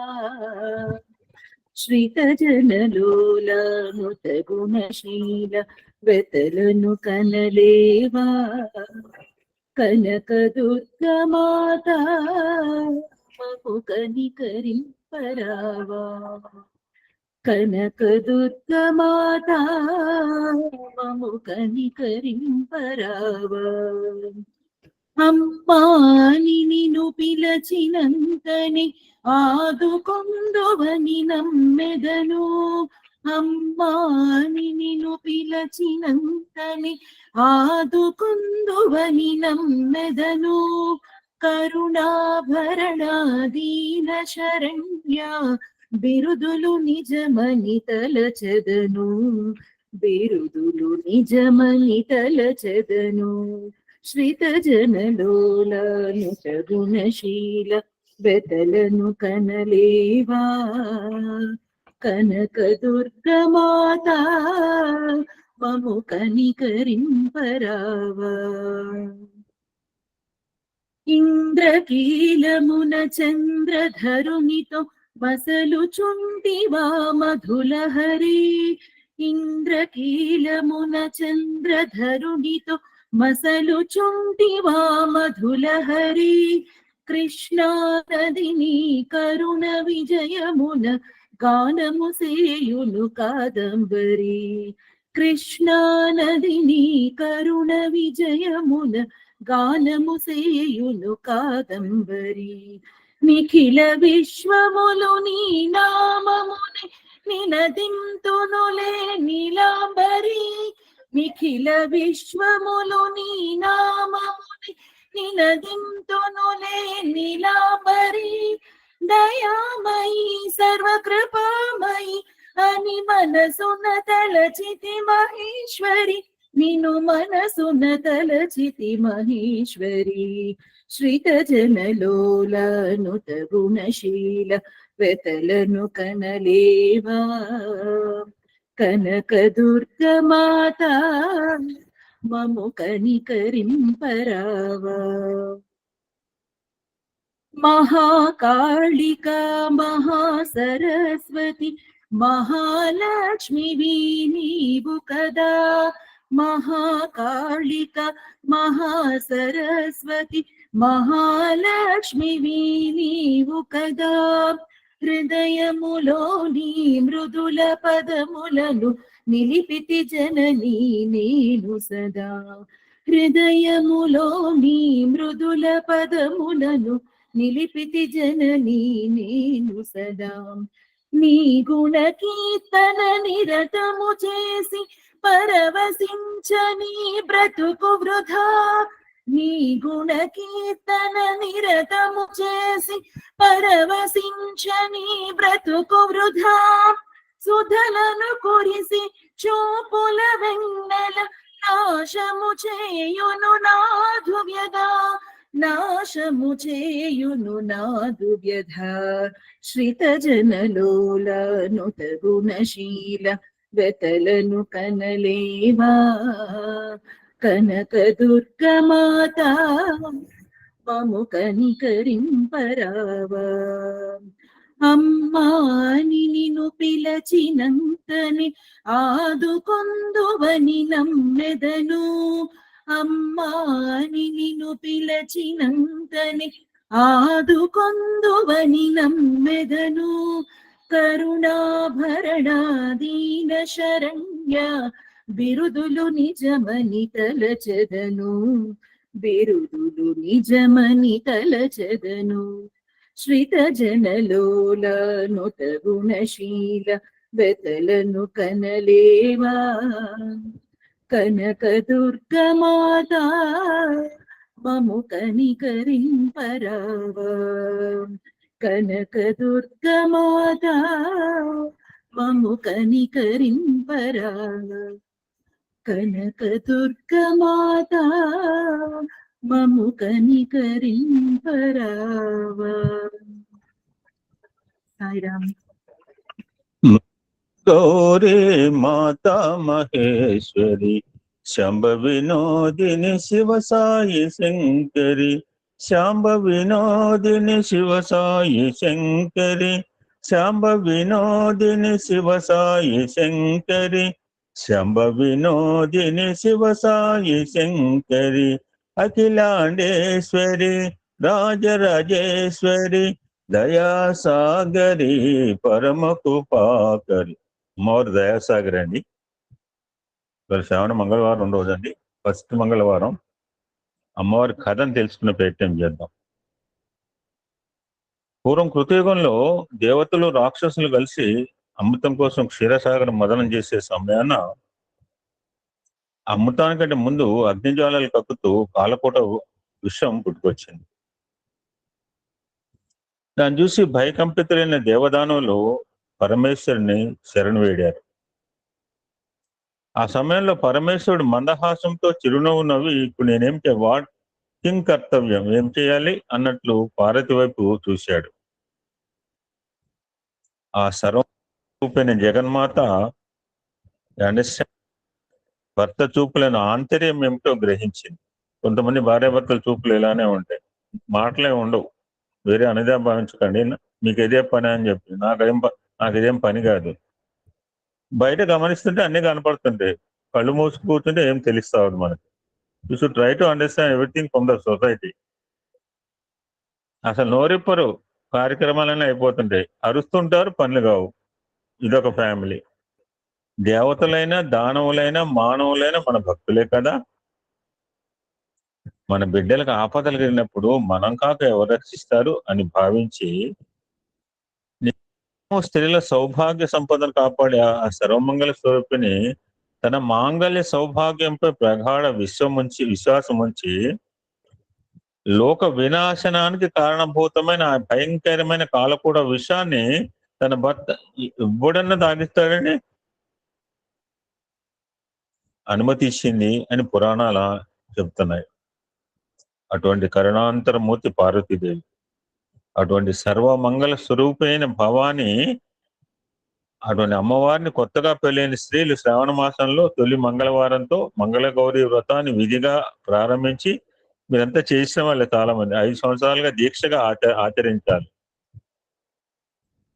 ఆ విధంగా ఎవరైతే వ్రతాన్ని చేపట్టిన స్త్రీలపై ఆ మంగళగౌరి కటాక్షములు ఎప్పుడు అలాగనే ఉండిపోతాయి ఆ యొక్క శ్రీమూర్తి మీద. అటువంటి పార్వతీదేవికి మరో పేరు, ఇందాక నేను మంగళ గౌరి అంటూ భజన చేసి మంగళ గౌరి. ఈ శ్రావణ మాసంలో వచ్చే 4 మంగళవారాలు మంగళ గౌరి అయిన పార్వతీదేవిని పూజించాలి. మంగళ గౌరి ఎక్కడ ఉంటుంది? మళ్ళీ ఎదుకోకల్లా మనం మంగళ గౌరి ఎక్కడ ఉంటుందో ఎత్తుకోకల్లా, కొత్తగా తెచ్చుకోకల్లా. మంగళగౌరి ఎక్కడ ఉంటుందో తెలుసా? పసుపు, కుంకుమ, పూలు, సుగంధాది మంగళ ద్రవ్యాల్లోనూ ఆవు నేతితో ప్రకాశించే జ్యోతులు. ఇప్పుడు ఎవరింట్లో మంగళగౌరి లేదండి? మీరు చెప్పండి. ఎవరైతే రోజు ఇలాగ దీపారాధన చేస్తారా వాళ్ళ వీళ్ళ మళ్ళీ మేమాతలు పెట్టుకోకండి. ఇక్కడ చెప్పలేదు ఆ మాట. చక్కగా ఆ యొక్క అలంకరణ చేసుకుని ఆ యొక్క దీపం జ్యోతి వెలుగుతుంటే అక్కడే మంగళగౌరి ఉంటుంది. చాలా కాలం క్రితం జైపాల్ అనే రాజు మహిస్మతి అనే నగరాన్ని పాలించేవాడు. భోగభాగ్యాలు ఎన్నింటో ఉంది, సంతానం కలుగలేదు. ఆ దంపతులకు అదే దిగులు. ఎన్ని నోములు వచ్చినా, ఎన్ని దానాలు చేసినా ఫలితం శూన్యం. చివరికి పరమేశ్వరునికి ఆ మహారాజు దంపతులపై కరుణ కలిగింది. పరమేశ్వరుడు ఒక సన్యాసి రూపంలో జైపాల్ నగరానికి వచ్చి అంతఃపురం బయట నిలబడి భవతి భిక్షాందేహి అని అక్కడి నుంచి వెళ్ళిపోయాడు. జైపాల్ భార్య పల్లెల్లో సంబరాలు సమకూర్చుకుని భిక్ష వేసి వచ్చే లోపల సన్యాసి వెళ్ళిపోయాడు. It was happen just for 3 days. అలా జరిగిందంతా భర్తకు వివరించింది. రేపు ఆ సన్యాసి వచ్చే ముందు నువ్వు సిద్ధంగా ఉండమని భార్యతో చెప్పాడు రాజుగారు. మరుసటి రోజు సన్యాసి రావటం, మహారాణి బంగారు పల్లెంతో సహా భిక్ష వేయబోయింది. కానీ ఆ సన్యాసి ఆ భిక్షను స్వీకరించక, సంతానము లేని నీ చేతి భిక్ష నేను స్వీకరించానని పలికేసేందరికి, అయితే మహాత్మా మార్గాన్ని ఉపదేశించని వేడుకోగా ఆ సందర్భంలో ఈశ్వరుడు, అమ్మా నేను చెప్పబోయే నీ భర్తకు తెలియజేయి. నీలరంగు వస్త్రాలు ధరించి నీలరంగు అశ్వాన్ని అధిరోహించి ఒంటరిగా నీ భర్తను నగరం తూర్పు దిక్కుకు వెళ్ళమను. అక్కడ అరణ్యంలో అతని నీలాశ్వం ఎక్కడ అలసటతో కింద పడిపోతుందో అక్కడ దిగి త్రవ్వమను. ఆ త్రవ్వకం నుంచి ఒక స్వర్ణ దేవాలయం బయటపడుతుంది. ఆ స్వర్ణ దేవాలయంలో ఉండే అమ్మవారిని భక్తి శ్రద్ధలతో పూజిస్తే ఆమె యొక్క సంతానాన్ని ఇస్తుంది అని చెప్పేసి వెళ్ళిపోయాడు సన్యాసి రూపంలో శివుడు. ఈ విషయం అంతా భర్తకు చెప్పి ఆ విధంగా చేయసాగారు. స్వర్ణ దేవాలయంలో ఉన్న అమ్మవారిని జైపాల్ ప్రార్థించాడు. జైపాల్ని భక్తికి మెచ్చి ధనాన్ని ఇస్తాను కోరుకోమంది అమ్మవారు. అమ్మ నాకు ధనం వద్దు, సంతానం కావాలని అన్నాడు జైపాలుడు. అప్పుడు అమ్మవారు, దీర్ఘాయువు వైధవ్యం గల కన్య కావాలనా, లేదా పరీక్ష ఎలా పెడతా, అల్పాయుష్కుడు సజ్జనుడైన కుమారుడు కావాలా, డెస్టినీకే వదిలేసేది అంది అమ్మవారు. అప్పుడు రాజు పితృదేవతలను ఉద్ధరించేందుకు కుమారుడే కావాలి అని కోరుకున్నాడు. అప్పుడు ఆ దేవి ఆ రాజుని తన పార్శ్వమున ఉన్న గణపతి నాభియందు అడుగు వేసి, చెంతనే ఉన్న చూత వృక్షాన్ని ఫలాన్ని నీ భార్యకు ఇవ్వు అని అంతర్ధానమైంది. జైపాల్లో వృక్షానుకున్న పనులన్నీ కోసేసరికి గణపతి కోపం వచ్చింది. ఇది ఫలితంగా నీకు జన్మించే కుమారుడు 16వ ఏట సర్పం బారిన పడి మరణిస్తాడు అని చెప్పిస్తాడు. ఈ విధంగా కొన్నాళ్ళకు జైపాల్ని భార్య కుమారుని కన్నది. ఆ కుర్రవాడికి వయసు వచ్చింది. వివాహం జరిగితే కుమారుడికి ఆయుష్ పెరుగుతుందేమో అని భావించి కుమారుడికి వివాహం చేద్దామని భర్తతో అన్నది. దర్శించి వచ్చాక వివాహం చేద్దామని చెప్పి తన కుమారుని అతని మేనమామతో కాశీకి పంపించారు. త్రోవలో వారు ప్రతిష్టాన పురం చేరారు. అక్కడ వారిద్దరూ ఒక సత్రంలోకి ప్రవేశించారు. అక్కడ కొందరు కన్యలు ఆడుకుంటున్నారు. వారిలో సుశీల అనే కన్య మరొక కన్యతో గొడవ పడగా, ఆ కన్య సుశీలను మనం చెప్పకూడని మాటలతో, నేను చెప్పదలుచుకోలేని దుర్భాష, మీరు చదువుకోండి, అటువంటి మాటలు ఎవడు వాడకూడదు. మా కొమ్ము 0 డా, రాకు తలకట్టు 0 డా అంటూ కోపంతో దుర్భాషలాడింది. నేను చాలాసార్లు చెప్పాను కదా, ఈ మాటలు ఎప్పుడు స్కిప్ చేస్తుంటా. అప్పుడు సుశీల, మా అమ్మగారు మంగళగౌరి చేస్తున్నట్టు కాబట్టి మా కుటుంబంలో ఎవ్వరు కూడా నువ్వు అన్న పదాలు ఉండరు అంది కోపంతో. అప్పుడు జైపాల్ కుమారుడు శివుడు, అతని మేనమామ ఇదంతా జరిగేటప్పుడు అక్కడే ఉన్నారు. తన మేనల్లుడు అల్పాయుష్కుడు అనే సంగతి అతనికి తెలుసు.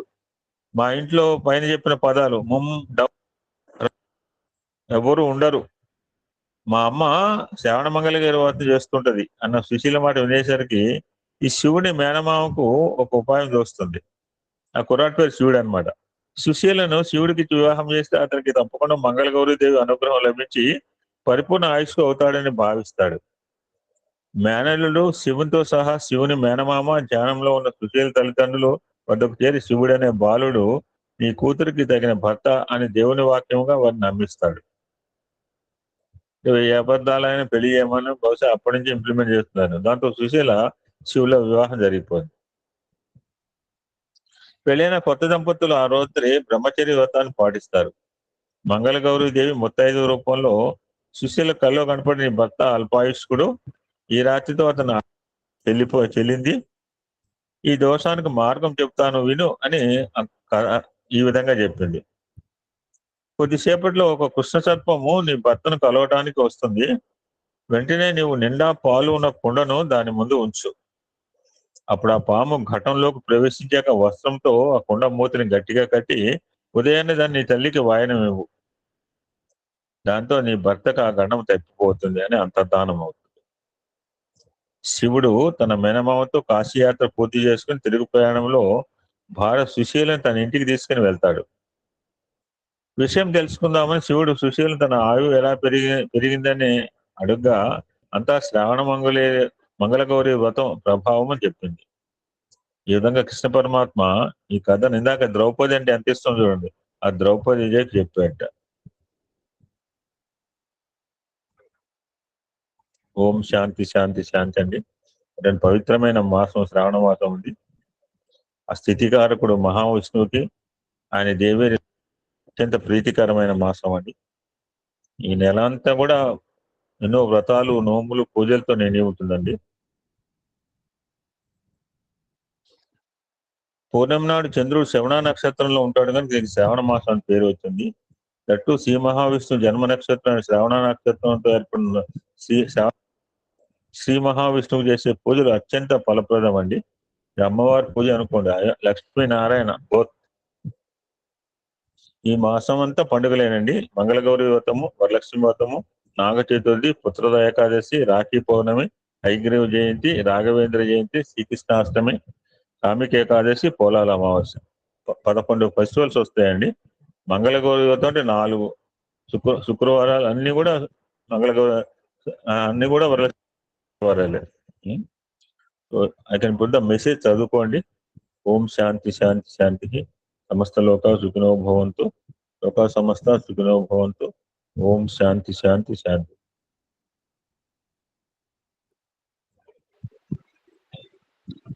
ఓం నమో భగవతే మహాసుదర్శన వాసుదేవాయ.